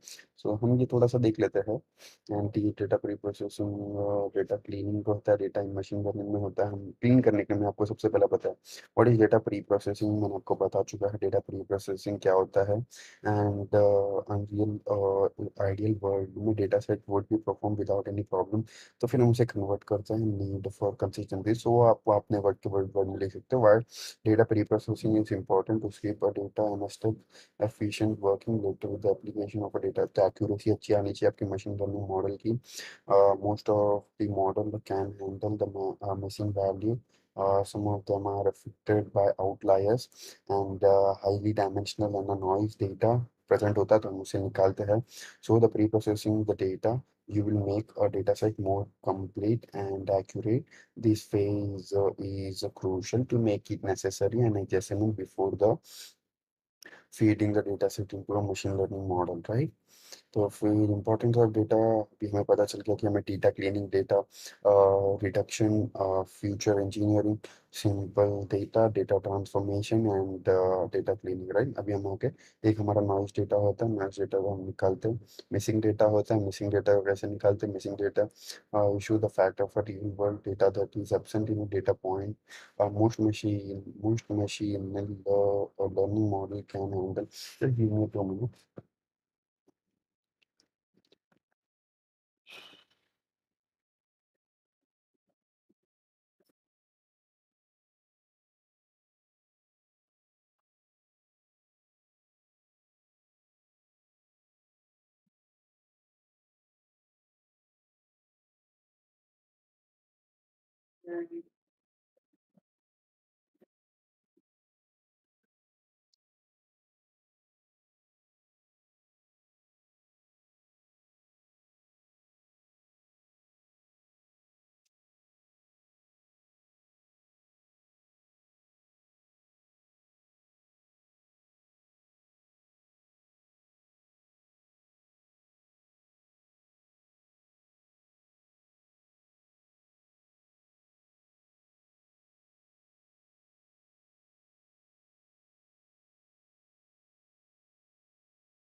So we are back and हम बात कर रहे थे data pre processing की data pre processing में पहले हमने देखा कि नॉइज डेटा होता है एंड उसके बाद एक मिसिंग डेटा होता है मिसिंग डेटा को कैसे ओवरकम करते हैं by sample solution and removing the observation however this is the only recommend if you have a large data set if a few are missing records are remove तो हम क्या कर सकते हैं डायरेक्ट डायरेक्ट जो भी टपल होगा चाहे जो भी लाइन का अगर डेटा मिसिंग होगा तो हम उसे निकाल देंगे, राइट? तो डिस्ट्रीब्यूट योर डेटा ऑफ, या फिर हम क्या कर सकते हैं कि उसका एवरेज ले सकते हैं, एंड जहाँ पर भी एन रहेगा विच इज ना value which will be missing value you can have, and वो मिसिंग वैल्यू हम एवरेज वैल्यू से वो कर सकते हो। Most of the attributes and observe are null, so the observation itself is meaningless, right? So solution 2 क्या होगा? Another solution of a global constant is filling a gap like na or zero, but only if the difficult to predict a missing value. An alternate option is to use a mean and a median of an attribute to fill the gap that I told you within उसके पहले भी मैंने बताया। And एक third solution भी है, using a backward and forward fill method. It's another approach that can be applied where you either take a previous or next value information and missing value as well. तो फिर हम यहाँ पे देख सकते हैं कि using knn first we can find the k instant and closing the value instance and get the means of the attribute related and a k nearest neighbor using a regression of each missing value attribute। क्योंकि हमें अगर जितना भी आप अपना data value missing रहेगा तो फिर हम उसे हमें वो करना होता है, right? Like there are many functions, there are many libraries in sklearn where we can able to perform a data reprocessing techniques, and definitely they're missing complete random value mc ar and mar and mnar, right? So structural error and dimensional recommendation, the cluster dimension in the data set clustering, like you can also perform a cluster अगर हम उसका data feature देख के वो data को वो वाले उसमें डाल सकते हैं। फीचर सिलेक्शन होता है, कोरिलेशन बिटवीन स्टैटिस्टिकल टेस्ट भी कर सकते हैं हम, का स्क्वायर टेस्ट हो गया, एफ टेस्ट हो गया, रिग्रेशन हो गया, फिर देन फिर लाइक और फिर यहाँ पे काफ़ी काफ़ी लीनियर, हमारे लीनियर मेथड्स हो गए, नॉन लीनियर मेथड्स हो गए, द मल्टी डायमेंशनल स्केलिंग हो गए, एंड ये सब एक पर्टिकुलर फंक्शन जो हम डायरेक्टली यूज़ कर सकते हैं मशीन लर्निंग में। And so transformations and orientation, and I think like no it's that fine, like हमें इतना ही अभी तक करना था, एंड डेफिनेटली अगर कुछ और चाहिए रहेगा तो हम will come right back on, right? तो फिर अभी हम थे हमारा और इस पे what was data mining and the knowledge based, and वो सब हम बातें कर रहे थे अभी कि इसका डायग्राम क्या होता है, ये क्या होता है। सो डेटा माइनिंग का आर्किटेक्चर, अभी हमने डेटा वेयरहाउस खत्म कर चुका है, डेटा माइनिंग पे आ चुके हैं। डेटा माइनिंग के अंदर मैंने आपको बताया था कि what you are doing right now, right? So हम एक सेकेंड, राइट? सो हम यहाँ पर थे, तो हमें यहाँ पे देखना है डेटा माइनिंग के क्या क्या टास्क है, प्रिमिटिव बट आर्किटेक्चर देखना है, केडीडी प्रोसेस देखना है, issues in data mining, types of attribute, statistic and dynamic होता है, डेटा क्लीनिंग कैसे होती है, डेटा इंटीग्रेशन क्या होता है, डेटा रिडंडेंसी रिडक्शन क्या होता है। तो फिर ये सब लाइक एक कुछ एक एक पार्ट है, तो फिर वो हम धीरे धीरे देख सकते हैं। So definitely we will see that, and none of we have to worry about it, but yeah, let's go on।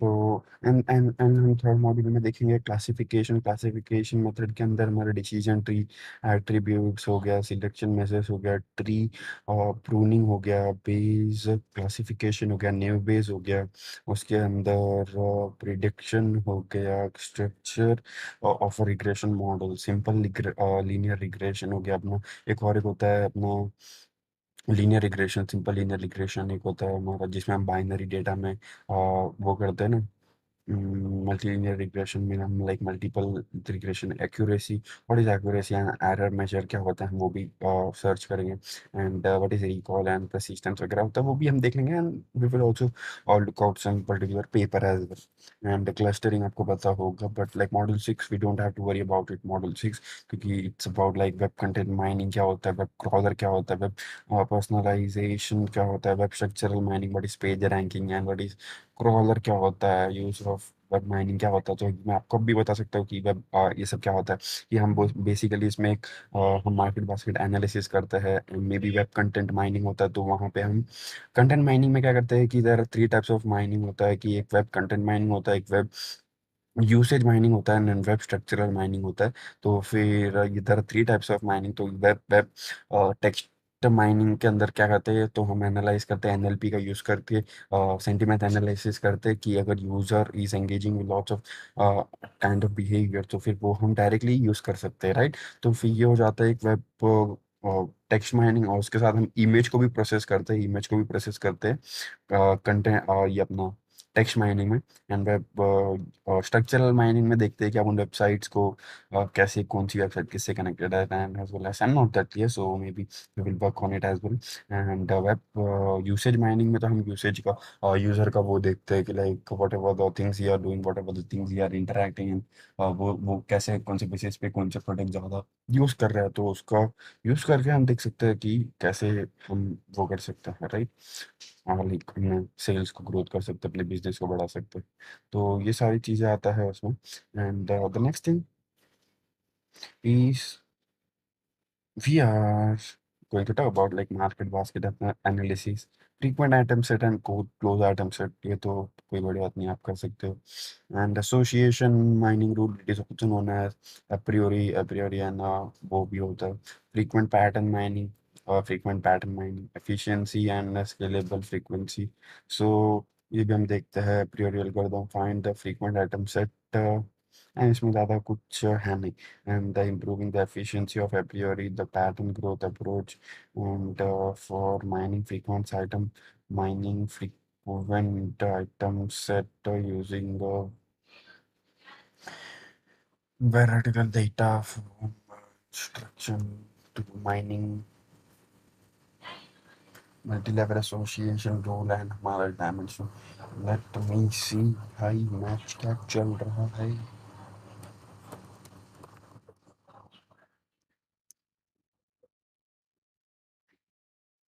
What is this behavior, buddy?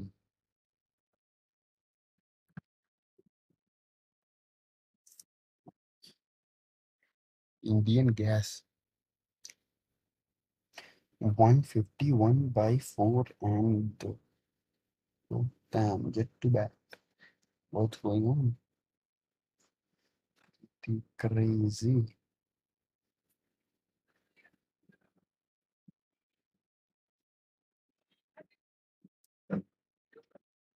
No.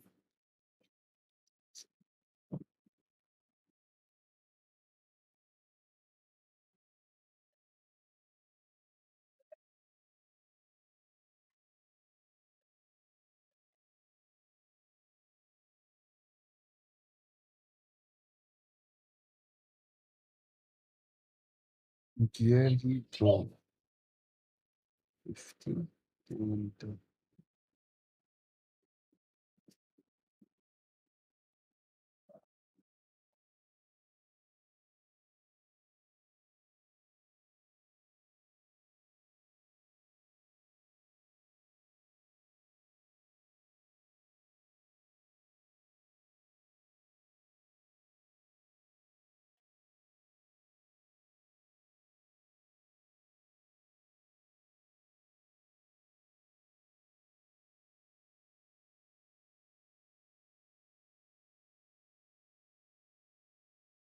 come on, it's our time. Take them, take them.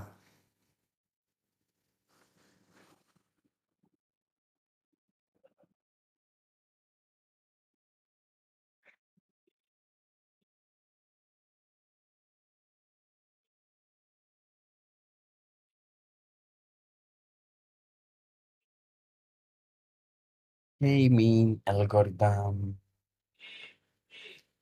So,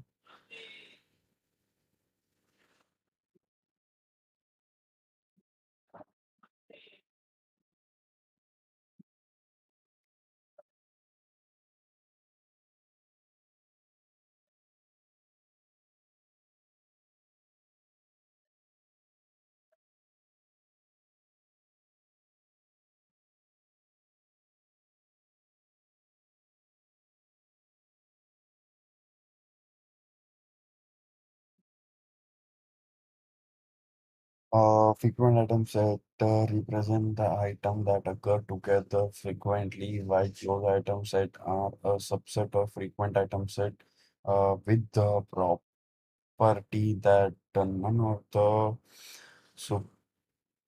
superset have saying support both the compo would are crucial for overcoming meaningful patterns as well. Oh my god, it's my god.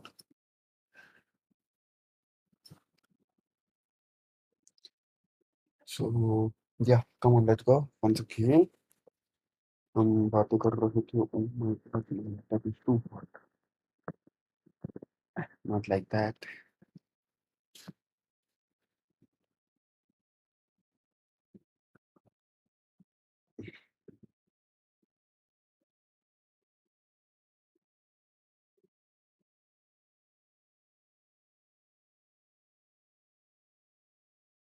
Yeah, so come here. And हम यहाँ पर थे data mining का architecture देख रहे थे. हमें पहला पता है कि लाइक हम बहुत सारे नीचे से देखेंगे. हम इसे वर्ल्ड वाइड वेब डेटाबेस होता है, डेटा वेयरहाउस होता है एंड अदर रिपोजिटरी रहता है. तो फिर हम वहाँ से क्या करते हैं, डेटा को कलेक्ट करते हैं. लाइक वो बहुत सारे सोर्सेज से मैं बता रहा था ना कि डेटा को कलेक्ट करते हैं, राइट. डेटा को क्लीन करते हैं, इंटीग्रेट करते हैं, सिलेक्शन करते हैं, सेकंड प्रोसेस. फिर थर्ड लेयर में क्या होता है, डेटा वेयरहाउस सर्वर होता है. तो हम यहाँ पे मैं आपको एक बार एक बताता हूँ what is data mining. Data mining we can say it a process of extraction interesting knowledge from a large amount of data that is stored in many data sources such as file system, database, data warehouse, also user to contribute lots of benefit in a business efficiency, right? So data mining architecture, some of a content, there are too many components in data में. तो पहले हम देखते data source जहाँ से हम data बहुत सारे जगह से गैदर करते एंड देन उसको एक स्प्रेडशीट या वर्ल्ड वाइड वेब लाइक बहुत सारा सोर्सेज से कलेक्ट करते रहे. Database warehouse and data server होता है.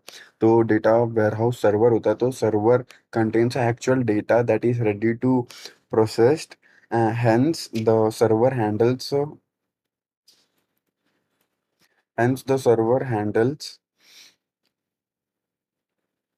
retrieving and relevant data that is based on the data mining request of a. फिर data mining engine होता है. data mining engine में क्या करते हैं, it is a data mining system. data mining engine is a core component. It consists a number of module that we used to perform the data mining task that include the association, classification, and the centralization, cleaning, prediction, etc. Pattern evolution model क्या होता है कि जहाँ पे हम अभी तो हमने के साथ दो तीन मॉडल देखा, राइट. फिर इंजन के बाद पैटर्न एवोल्यूशन मॉडल आता है. पैटर्न एवोल्यूशन मॉडल में क्या होता है कि is mainly responsible for the measures of integrations of pattern. For this we use threshold value. Also it interact with the data mining engine. That's main focus is to search towards interesting pattern.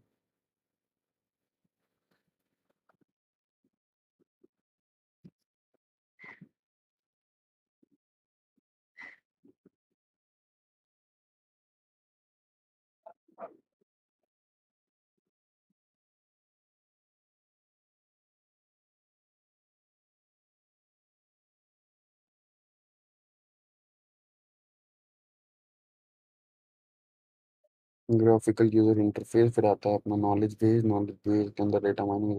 Knowledge based is very beneficial. we use it for guidance to search for a result pattern. The knowledge base might even contains user benefit and data from user experience that can be useful in the process of data mining. Data mining engine might get input from knowledge which is based on might and knowledge वगैरह होता है. Type of data mining architecture: non-compounding, loose completing data mining, semi-tight computing, and the three type you know The key component in data mining. So what is three-tier architecture? Three-tier architecture के अंदर होता है पहला data layer, data mining application layer, front end layer. तो data mining तो फिर ये हम देखते हैं decision cluster association. पहले decision फिर होता है sequence pattern, फिर होता है clustering, फिर होता है prediction, फिर होता है association, फिर होता है classification.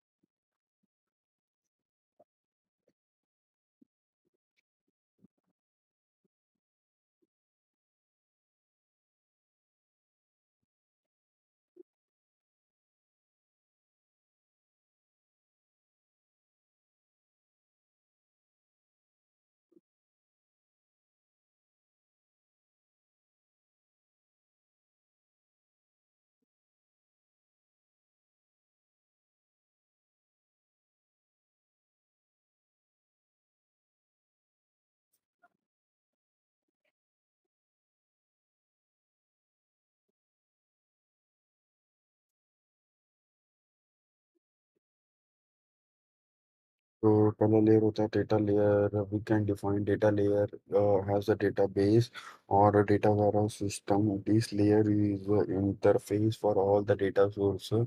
Data mining result are stored in a data layer, or thus we can present to and the user in form of another kind of visualization. Data mining application where it is to retrieve the data from a database from some information or routing has a performance here that that is to transform data into the desired format. Then we have to process data using various data mining algorithm.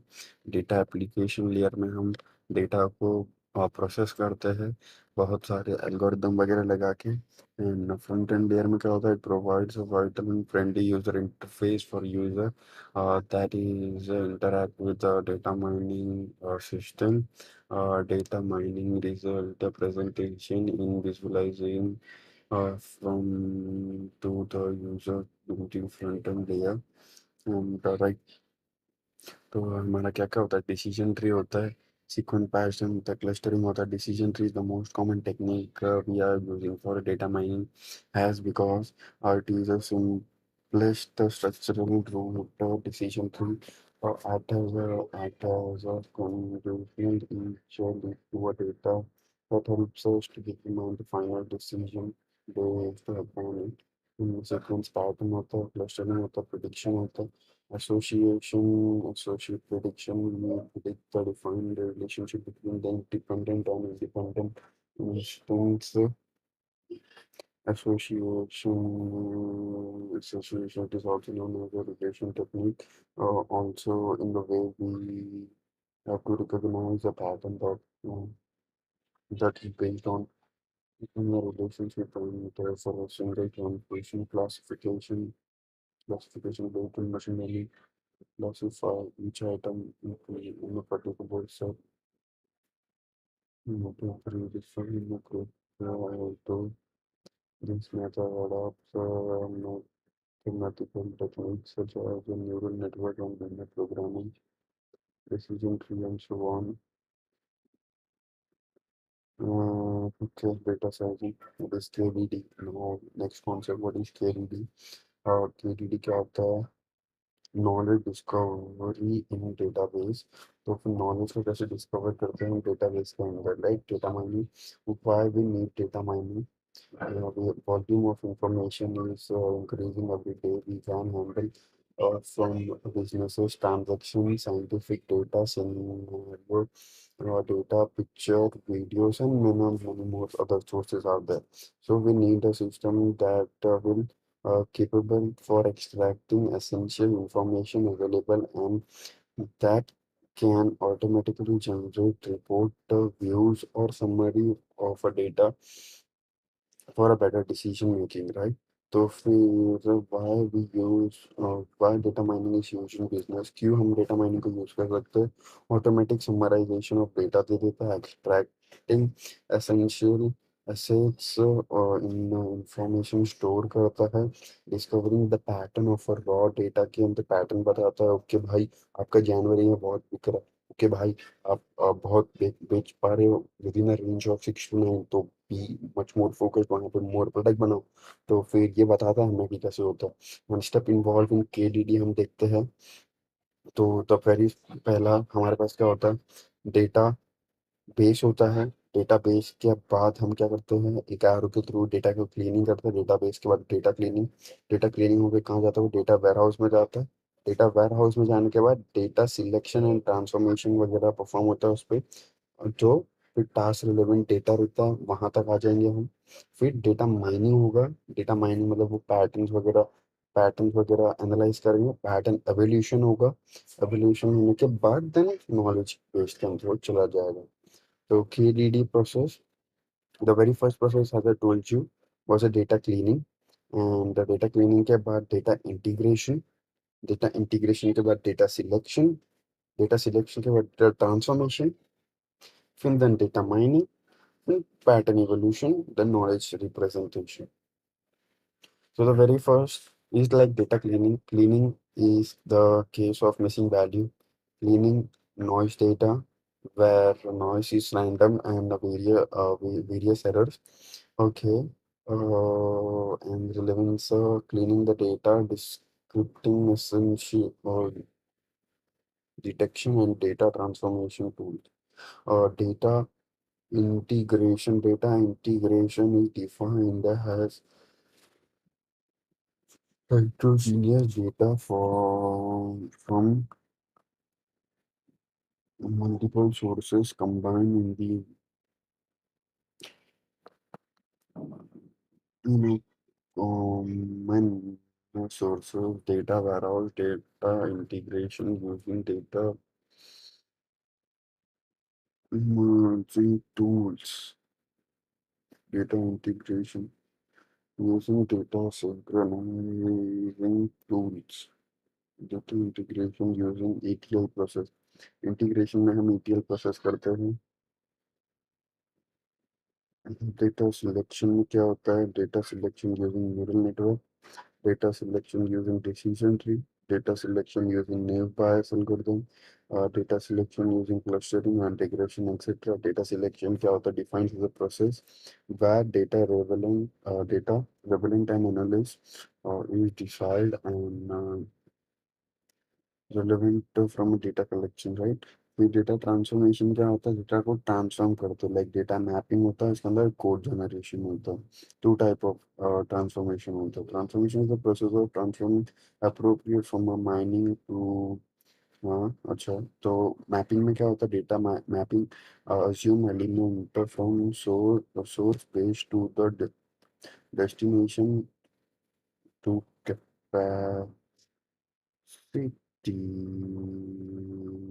capture transformation, so देखा ना।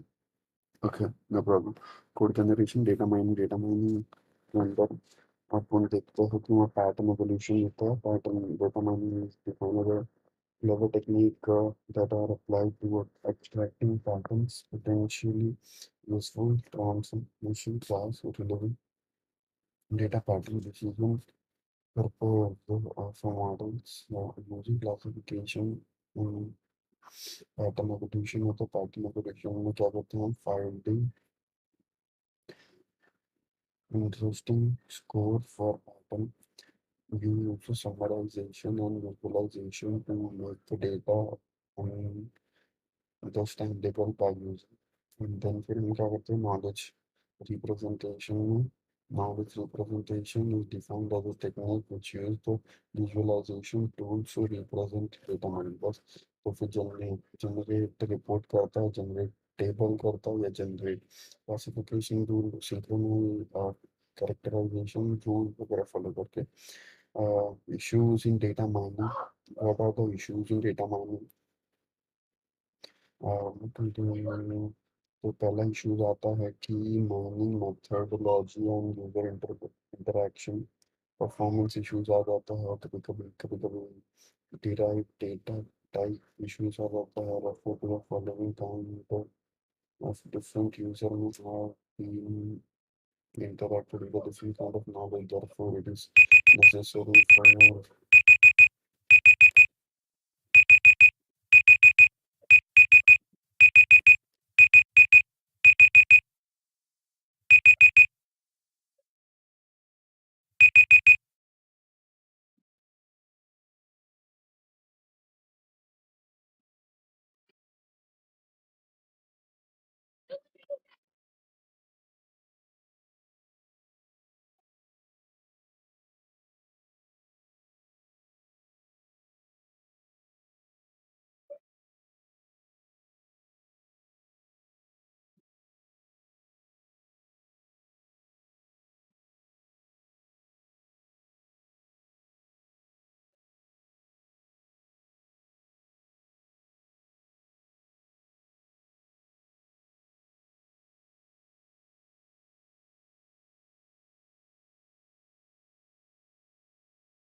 Data mining issues के अंदर तीन हो सकता है। एक user interaction and mining methodology, और परफॉर्मेंस इश्यूज हो सकता है, और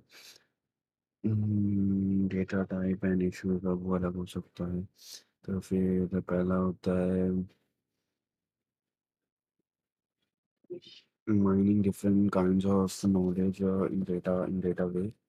Interacted mining of knowledge in multiple level of abstraction, incorporate of background knowledge, data mining, query language, and juicy data mining, presentation and visualization of data mining result.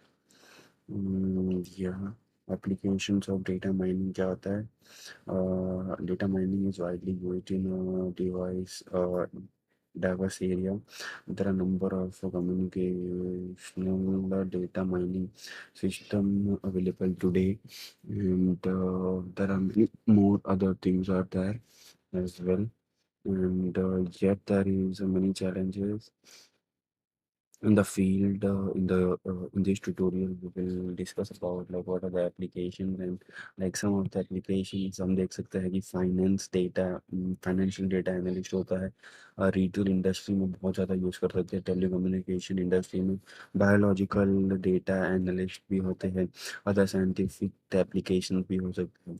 तो financial data analyst क्या करता है? Design and construct a data warehouse multi dimensional analyse करते हैं loan payment and predictions and all, and वो सब करते हैं। तो मे बी हमें इतना ज़्यादा ये डीप में जाने की ज़रूरत नहीं। टेली कम्युनिकेशन होता है, फिर बायोलॉजिकल होता है, अदरवाइज ये सब भी होता है, डेटा एक्सप्लॉयटेशन होता है, industrial detection and data exploitation. तो let me grab my charger.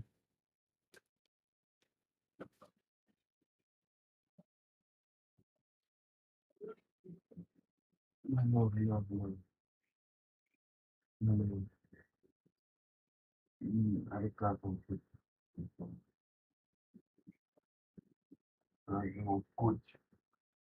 Life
Statistic or also we are using. So here you will see what is my headphone. Yeah.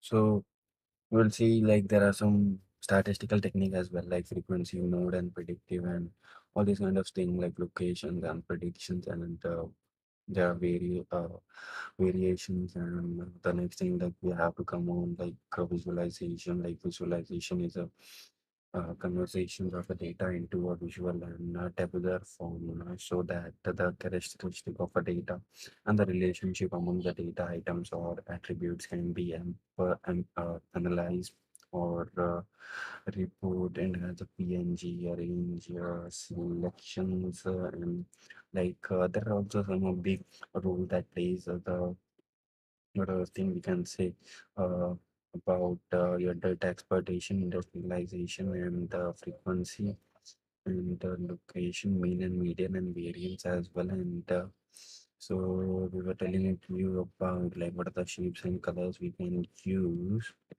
So representation and visualization and all. So like basically like once you have your data and the accurate data, so you can able to turn your data into a special thing which you visualize, and like most of the people are willing to visualize their uh, entire business thing in the particular thing which can get them into if you can able to analyze in a good stuff, so that will take you in a particular way where you can analyze and where you can grow the business. So you have to like in the same thing like if we see in the stock market as well. So the thing that you can able to create in that is like you have to analyze your particular patterns. So able to so that the same thing you can do it with the machine learning point of view. So like I have my one friend, so he always analyze that all that kind of data and in a very long run. So maybe he's very much good at it. And so maybe so like you have to give your time, you have to give your energy, you have to give your many things as well. So right now what we are doing, and so the same thing which we can relate in your life as well. So sometimes it gets hard in your life. So maybe coming up with a new motivation, maybe coming up with a new thing is can be a particularly game changing. So let me tell you about the very one thing. I will tell you like most of like this is the message for the boys. I will tell you. So mostly like boys are the person like who has been into a particular like they have a mindset of being in a competition. So being in a competition is very much healthy because it gives you, let's suppose like I'm hanging with the five boys and I know like they all are absolutely doing good and better. So I'm hanging out with them, and every time I'm with them, I know that I have to perform better. I know I have to push myself. I know I have to get myself into the situation where it takes me a little bit kind of here and there, but definitely I will perform as hard as possible. So boys have this mentality because we will see in a particular era where the previous era, like our ancestors were fighting and beating one another and being. And every day they are in the particular phase where they are getting much more better and better into shape and better into the physical shape and as well as better into the mental state. So why are these youngsters right now are getting into the distracted by some of the other thing which is not that used, and maybe like it's a huge change. The very first thing is like your social media as well. So we were just talking about it, so like yeah, it's important in many ways, how you able to handle all the situations and all. So definitely it plays a very good role to be with your friends and be. So whenever I get into any trouble, so what are the first thing I will do? I will definitely call someone who is capable to deal with that problem. So that's why you have to be hang out with the people that can push you, that can able to train you into the particular zone. Because like, I have this fantastic friend circle where everyone is doing their best, where everyone is grinding and everyone is right there out there to hunt this all this kind of money, and they're making a big buck. So come on, let's we will definitely try to make it happen, and that's the thing which we do further.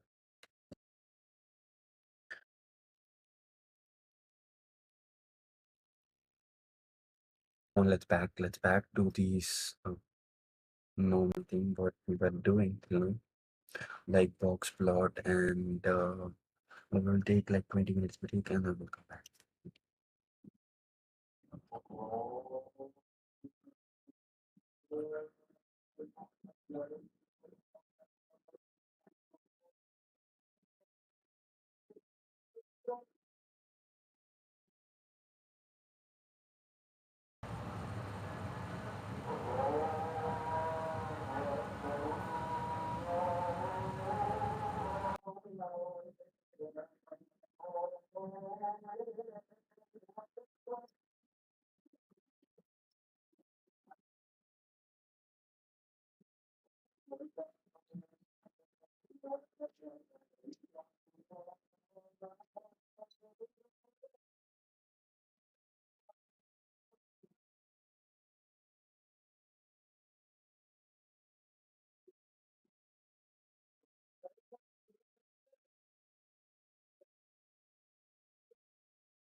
So we are back.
So we were on our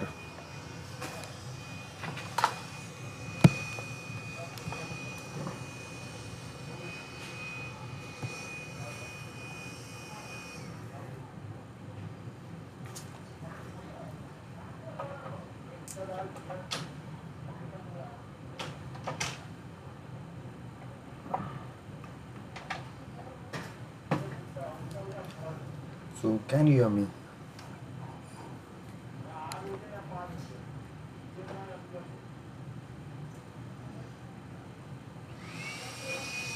Hello,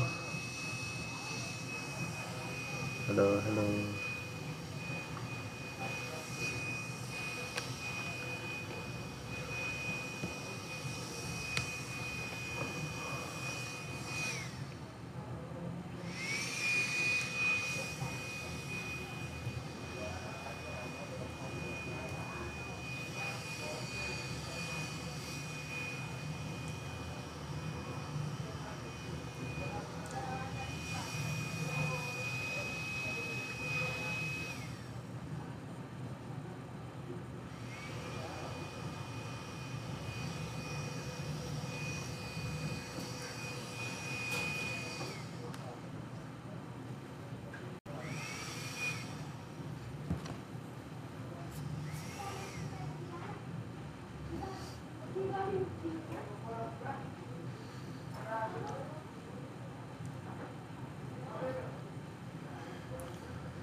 So we have just completed our next module, which was second module, and right now we are in the part of classification and what are the things that we are going to do in that as well. So let's begin and let's jump into that.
So come on, let's dive in.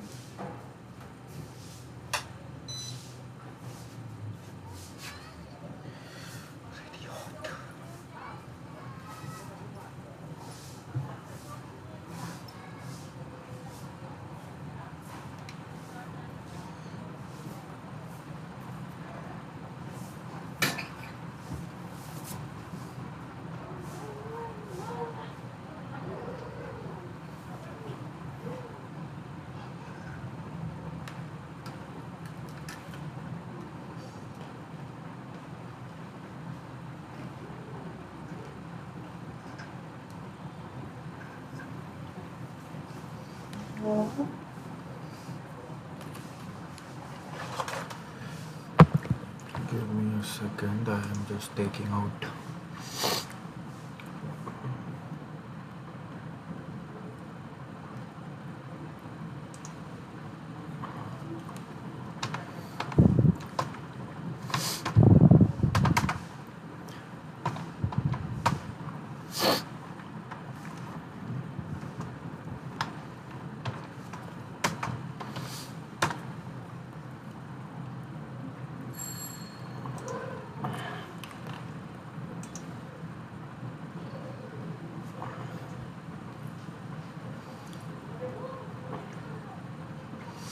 So yeah, come on, let's go. And definitely currently we are here, and we will see how does it happens. So like yeah, we were talking about like basic concept of classification module, and next thing like we were discussing about like a decision tree and all that kind of thing. So let me have this particular, yeah. So once we are going to make it like it's a very component, like we were studying about like what is like those who have not been here for a particularly long time. So we were discussing about like what is data mining and rest, what are the what are how we can use data mining into a business as well, and in many other cases like it helps us in creating and analyzing, and there are many industries that also use data mining, is healthcare as well as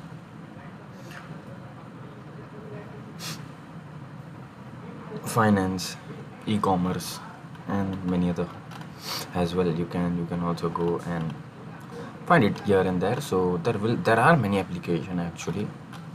So we are just having it normal stuff like that only. So once we can able to achieve that particular desire, like more two modules I guess, and then we will be done by this. So let me open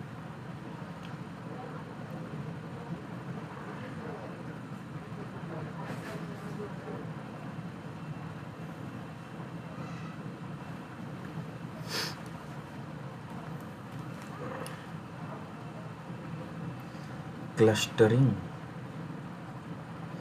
So here, right? So we were talking about something. Okay, let me end this part. Like we were selecting about what is box plot, what was matplot, and all these function you can done this by with the help of your basic libraries, which is matplotlib. So box plot, there are many kinds of scatter plot also. So it takes you a pretty and better version where you can make it easily approachable and easily detachable as well. So matrix plot, the data matrix are shown here. Relationship between the object, typically the attribute are normalized to a prevented attribute and a domain name as well. So plot of similarity or distance matrix can also be useful for various and relationship between the objects. The matrix plot below is a correlation matrix.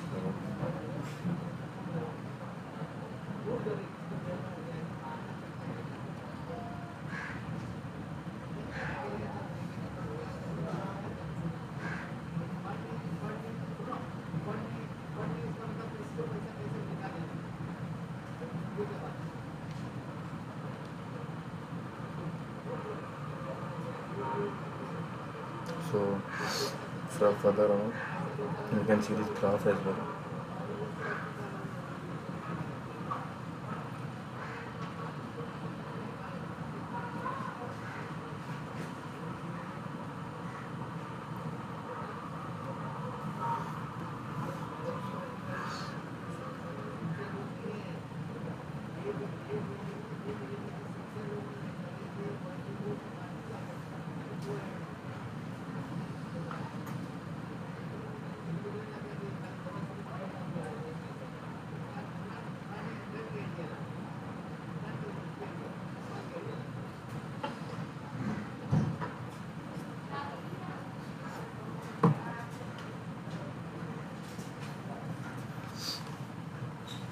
Yeah, parallel coordinates.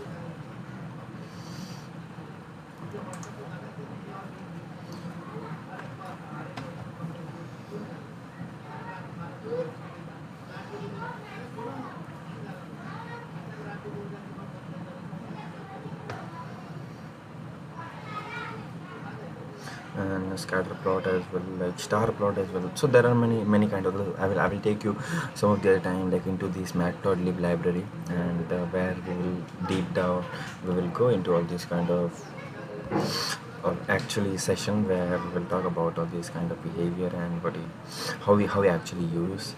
So this all dicing and slicing we have already seen, and roll up and all this, like I guess, yeah, we have already done.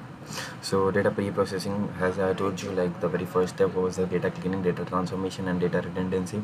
So we'll see like what is comes under the data cleaning. Missing data, ignore the tuple, either filling the missing value while mean, or you can say medioid as well. And next thing, like noisy data, beginning method as well as a regression method or a clustering method. And the next thing which we can able to do is like normalization, which comes under the data transformation. Normalization is something where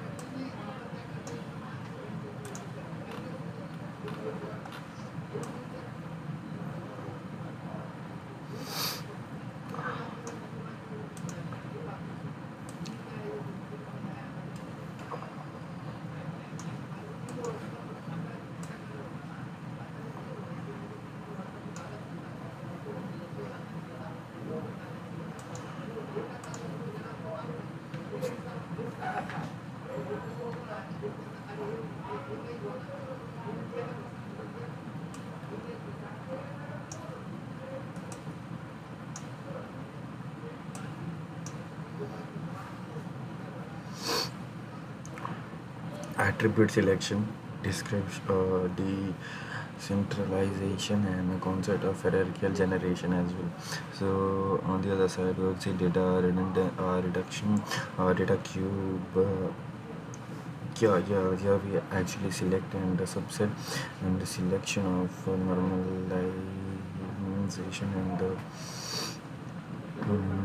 data cleaning, missing data, ignore the tuple, or missing the find the fill the missing value with taking the meal and all that kind of noisy data. uh, binary method that works in the shortest order data, order in a smoothie. The whole data is divided into a segment of equal size, and then various segments is handled separately. One can replace all the data and segment by its means or boundaries. Values can be used to complete the task. Regression, your data can be made smooth in fitting into a regression function, and regression used may be linear, having an independent variable and having a multiple independent variable. So clustering is the approach of a group of similar data into a cluster, and the other outliers may have a detection or a fall of outside. What is data transformation? By the actually normalization, or it is done in the order of a scale the data value into in a specific range. Attribute selection in this strategy, new attributes and the constraints are given to attribute. And decentralization, data reduction, where data cube aggregation and attribute subset selection, numerous reduction, dimensional.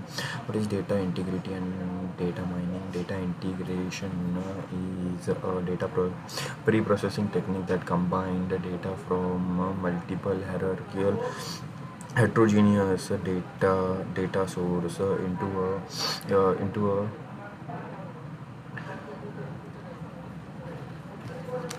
coherent data stores and provides, you can see, I don't want something to keep here.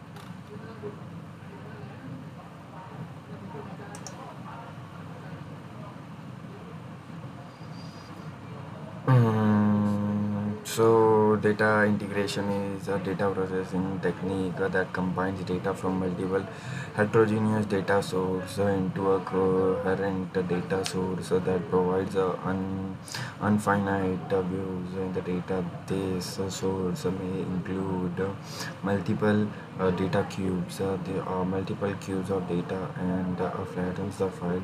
The data integration approach are formally defines a tuple G, S, M, where G stands for global schema, H stands for heterogeneous source of schema, M stands for mapping between the queries of source and global schema as well. Data source क्या है fact तो ये सब ये अपन कर लेते हैं फिर tightening losing clip issues in data integration. So schema integration, integrating metadata from a different source.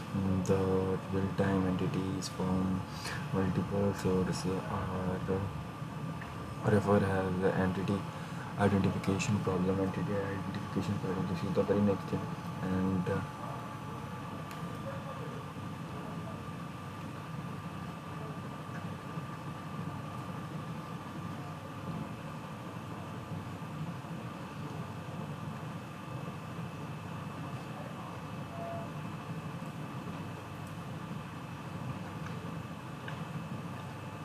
redundancy, the attribute may have redundancy if it can be divided in obtaining from another attribute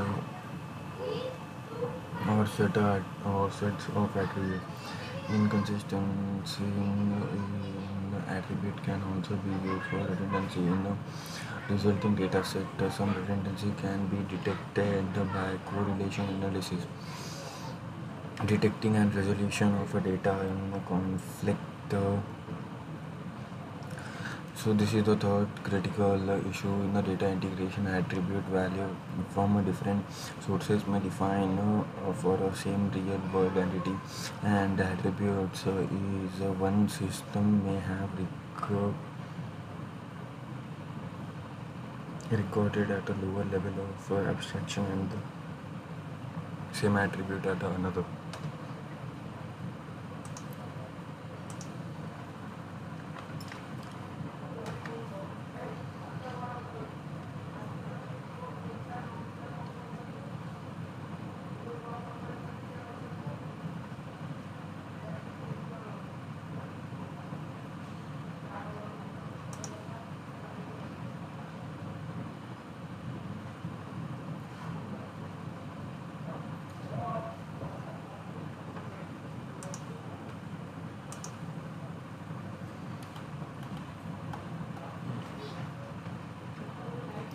So the transformation in data mining, smoothing, aggregations,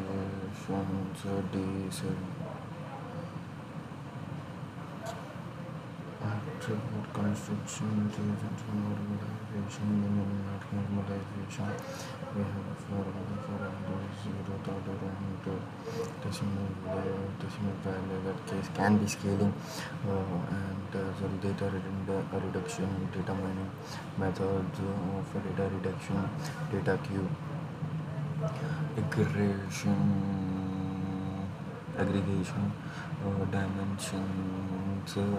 dimension reductions, step view forward selection. The selection begins with the empty sets of attribute. Later we decide the best of the original attribute on the set based on their relevant to other attribute. We know it's a p value in statistic, and suppose that this is the stepwise backward selection and all this kind of thing. But this is not that particularly important from our exam point of view. So we will see this hierarchical and all this kind of thing. So done with this, yeah, definitely, buddy. Control and change it and go back to our next model. Save and copy. Save. Okay.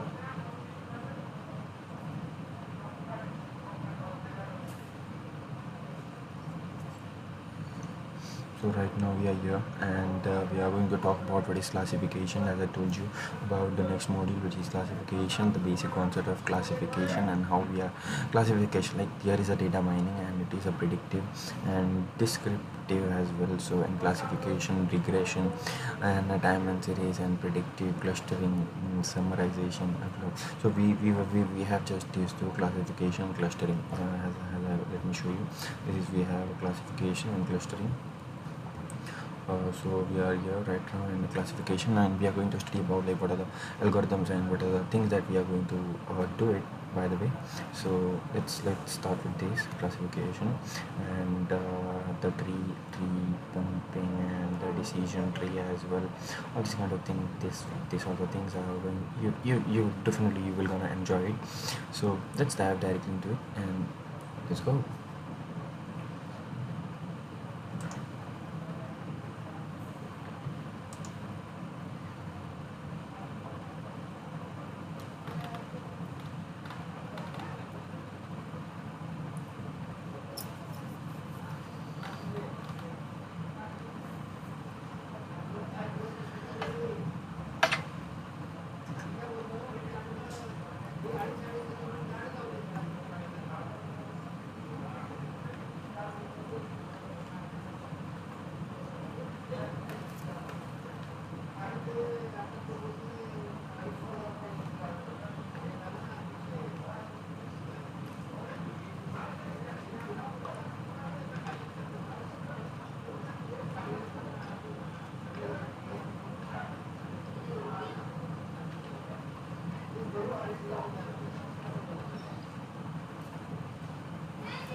Classification is a data analyst task that is processing and finding a model that can be described and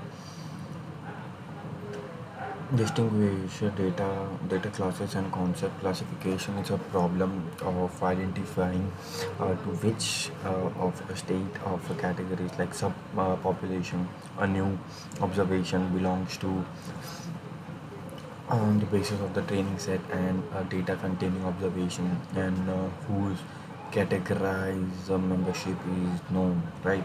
So for example, before starting with a project, we need to check the flexibility.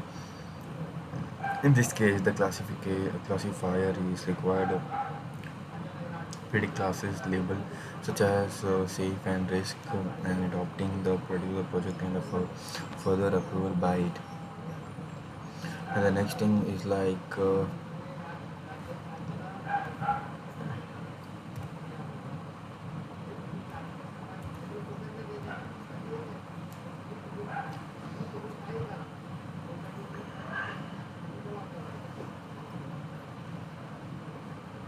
so learning step phase, right? So यहाँ पे थे हम learning step phase, classification step, and classification algorithm works on unseen data and training data.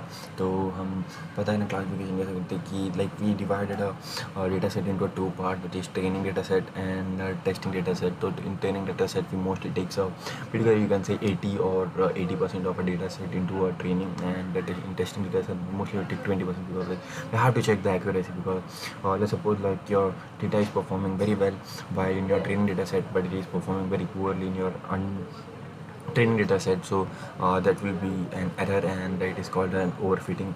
So let's come, and underfitting is like the both of the sides the data will be not going to perform very well. So training and testing, suppose there is a person who is sitting under a fan and the fan started before filling on him. He should get aside in order to get in not to get hurt. So this is his training part to move away. While testing, if a person sees a heavy object coming towards him or falling on him, move aside on then the system is tested, and the prevalent and the person does not able to get that or that kind of thing. So like the same cases we with the data as well, like हम data के साथ वही करते हैं जो मैंने आपको भी थोड़े टाइम पहले बताया कि जो होता है वो सेम टू सेम आपको लिंक देना है। तो binary possibles only with a true value which is true और फॉल्स और 1 or 0 in a binary state, right? Either true or false, yes or no. Like example, suppose we have a survive evolution, some produce, we can check whether it is useful or not. So the customer has to answer it either yes or no. So produce was useful, yes. Produce was useful, yeah. So summarize a symmetry. Both both values are equally important in all the aspects. Symmetric we when have may not been into that particular kind of state.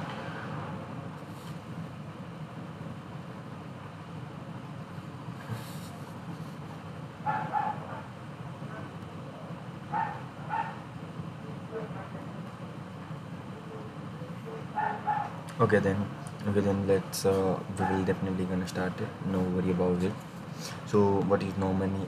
Nominal when more than two outcomes are possible. In alphabet there are rather than being in integer form, one needs to choose some material but of different colors. So the color might be yellow, green and blue and black as well, or red as well. So different colors will give you a different, so this is called as a nominal no nominal.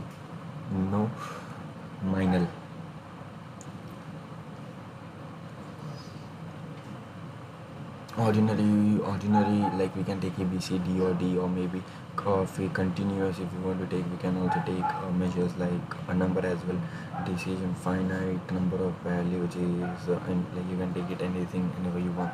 Syntax, mathematical notation, classification is based on building a function taking input features, vector section, predicting the outcome y, right? So we are taking the two particular features x and y that can able to testing and training, and we have to give us the parameters of 2x as well as the parameters to y, which we are going to test. Here the classification of model is used when the supervised function can be designed manually based on experts knowledge. It has been constructed to predict a class label, as I told you, like yes and no, or approval for some of the other things. Classification can be categorized into two major protect type is discriminativity and generative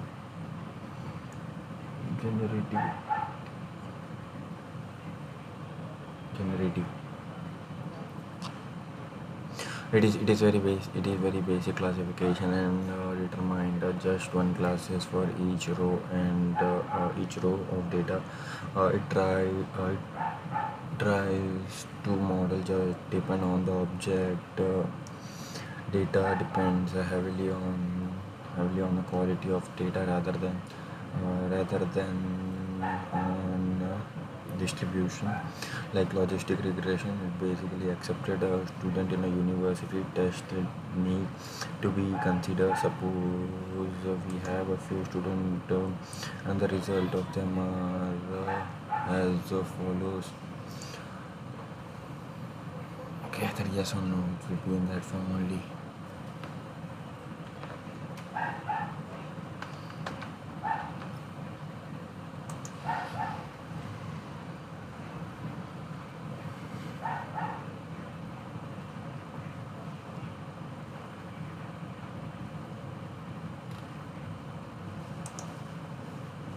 Just give me a second. And classification of machine learning we are clear right now. Decision tree and binary classification, Bayesian classification, neural network, KNN, and all this kind of thing. But yeah, and so SVM, support vector machine, linear regression, logistic regression.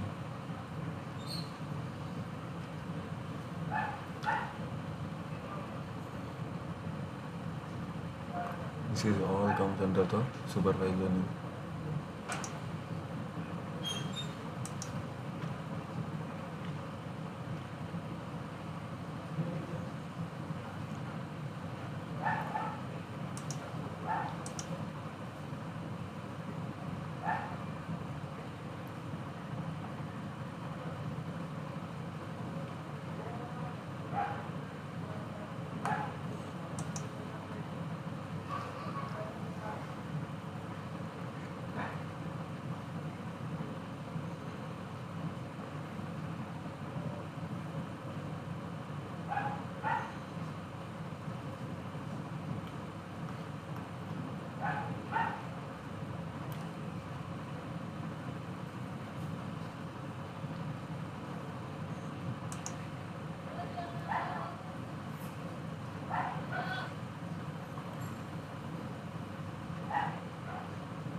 match is going on.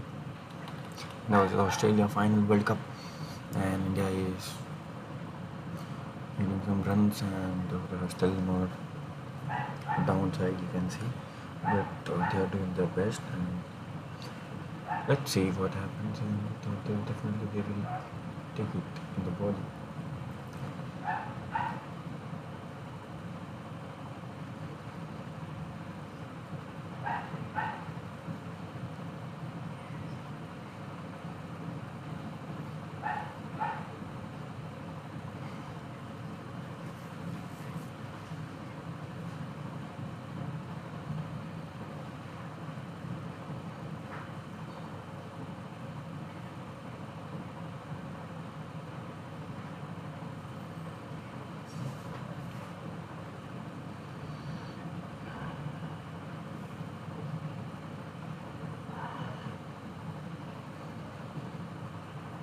Yeah, it's about 300.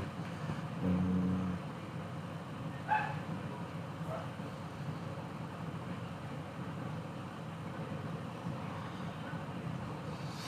so association. So we were talking about like decision tree classification of machine learning algorithms are decision tree based Bayesian classification, neural networks, and KNN, so SVM, linear regression, logistic regression, and all these. Association tool and languages used to mining extraction useful information from raw data.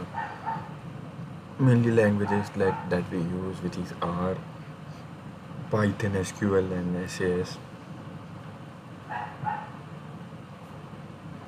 Major tools are used in to all these kind of real life example like market basket analysis. It is a model technique that has been associated with the frequent transaction of buying some combination of item. Example, Amazon may have a retails use these techniques while viewing some products containing suggestion for a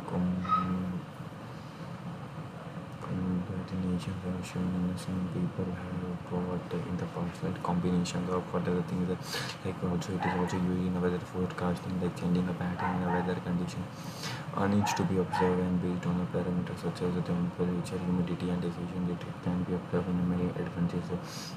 What are the advantages of data mining? Mining based on method that is cost efficient, and efficiency helps in identifying a criminal. So it helps in predicting the risk of data set, helps bank and financial industry. What are the disadvantages? Privacy of data can either be changed, or the company may give some information about their customer to others. So that can be loss, and financial loss, and maybe some other loss as well, like trust issues of the investors, and there are many other things. What are the application? Marketing and retailing, manufacturing, telecommunication industry, industrial and education system, and fraud detection as well. Gist of data mining, and what are the classification of decision tree as well. Decision tree like a flow chart of a tree structure data, and branching and outcome and test like leaf nodes are represent class label or class. So we have all these kind of dependent. So yeah, the top node tree is the root node. The decision tree generates a consistency of a two-phase tree. T is even instruction or start on the training example at the root. Example, because the selection of each attribute tree from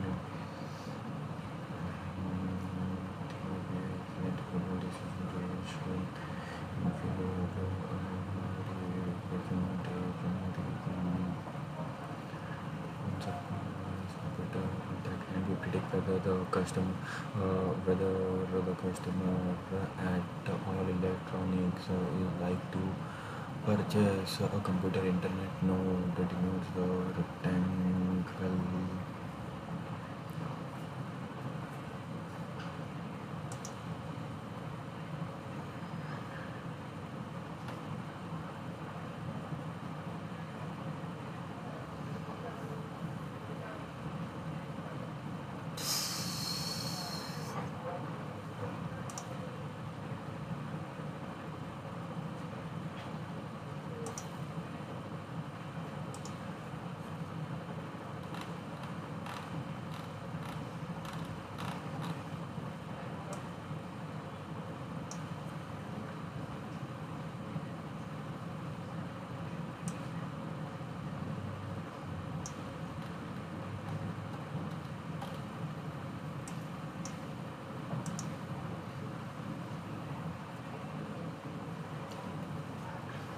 So you're right, decision tree, like we actually see the negative decision between a cat or a dog or this or that.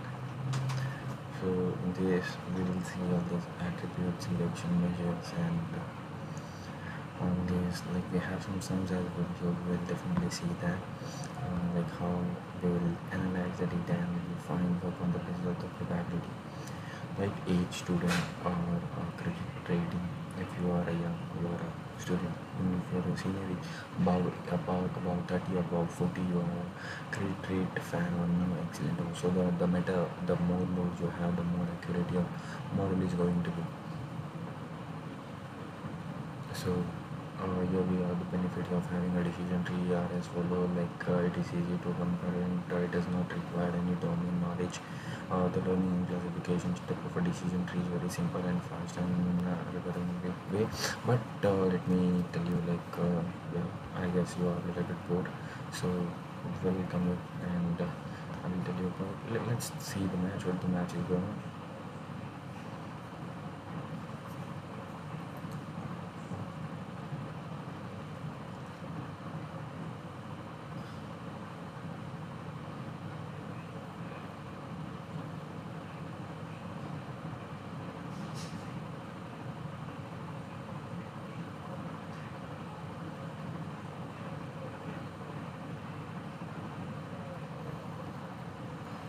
Okay, yeah.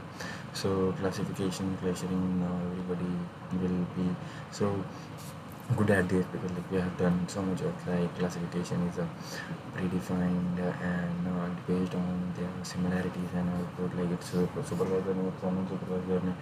It's a required label data, 80% label data, it has a point of specific classes, cluster of data, email, spam detection and image recognition, customer segmentation, and this kind of thing. In classification, the goal is to categorize the data into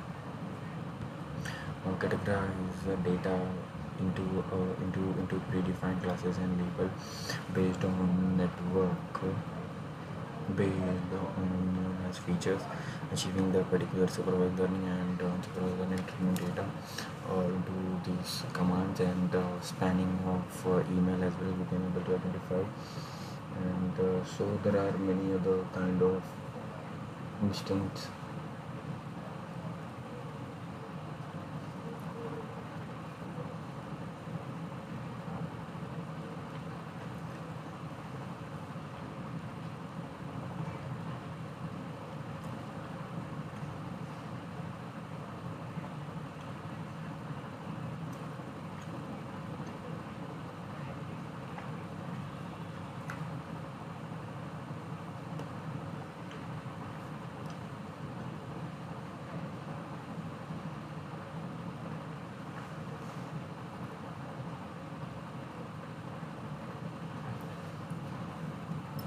Market basket analysis as we were watching about.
Right. Efficient and scalability of a sequence a priori algorithm.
So, so like we have just completed our last module as well, and the next thing what we are going to do.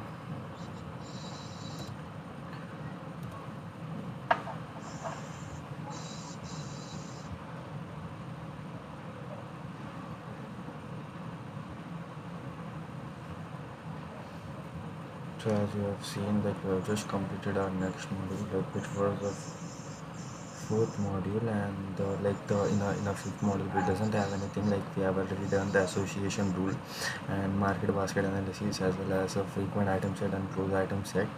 Right now I have shown you, and on the other side like we have also done this candidate, and other side a priori algorithm as well, and next the same applications of a priori algorithm, and the sixth module is all about like web mining. So I have told you about we have three type of web mining.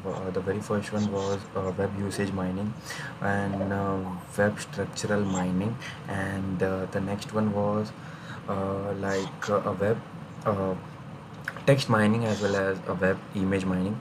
So in which like we actually, let me show you a particular thing which was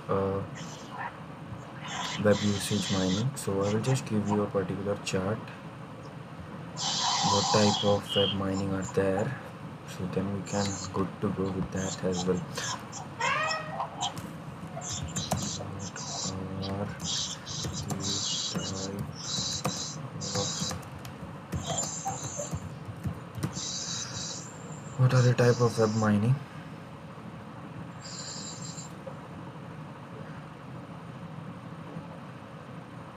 So the very first thing was like web textual mining. Content mining is also known as. So it analyzes the content on a web page and text image as well. Like textual mining improve the information, and the example like we will see the considering a particular topic and article, like it makes a we use NLP on that particular basis. And the next thing is like web structural mining is analyze and the structure of hyperlink between the pages, and the key technique is like to link analyze and a graph theory explanation, identify an inflation of a particular page and the link it is also known as a page ranking algorithm where we use that. And what is web usage mining? Web usage mining is all about we have to analyze the user behavior and analyze a user instruction of a particular data on a particular web.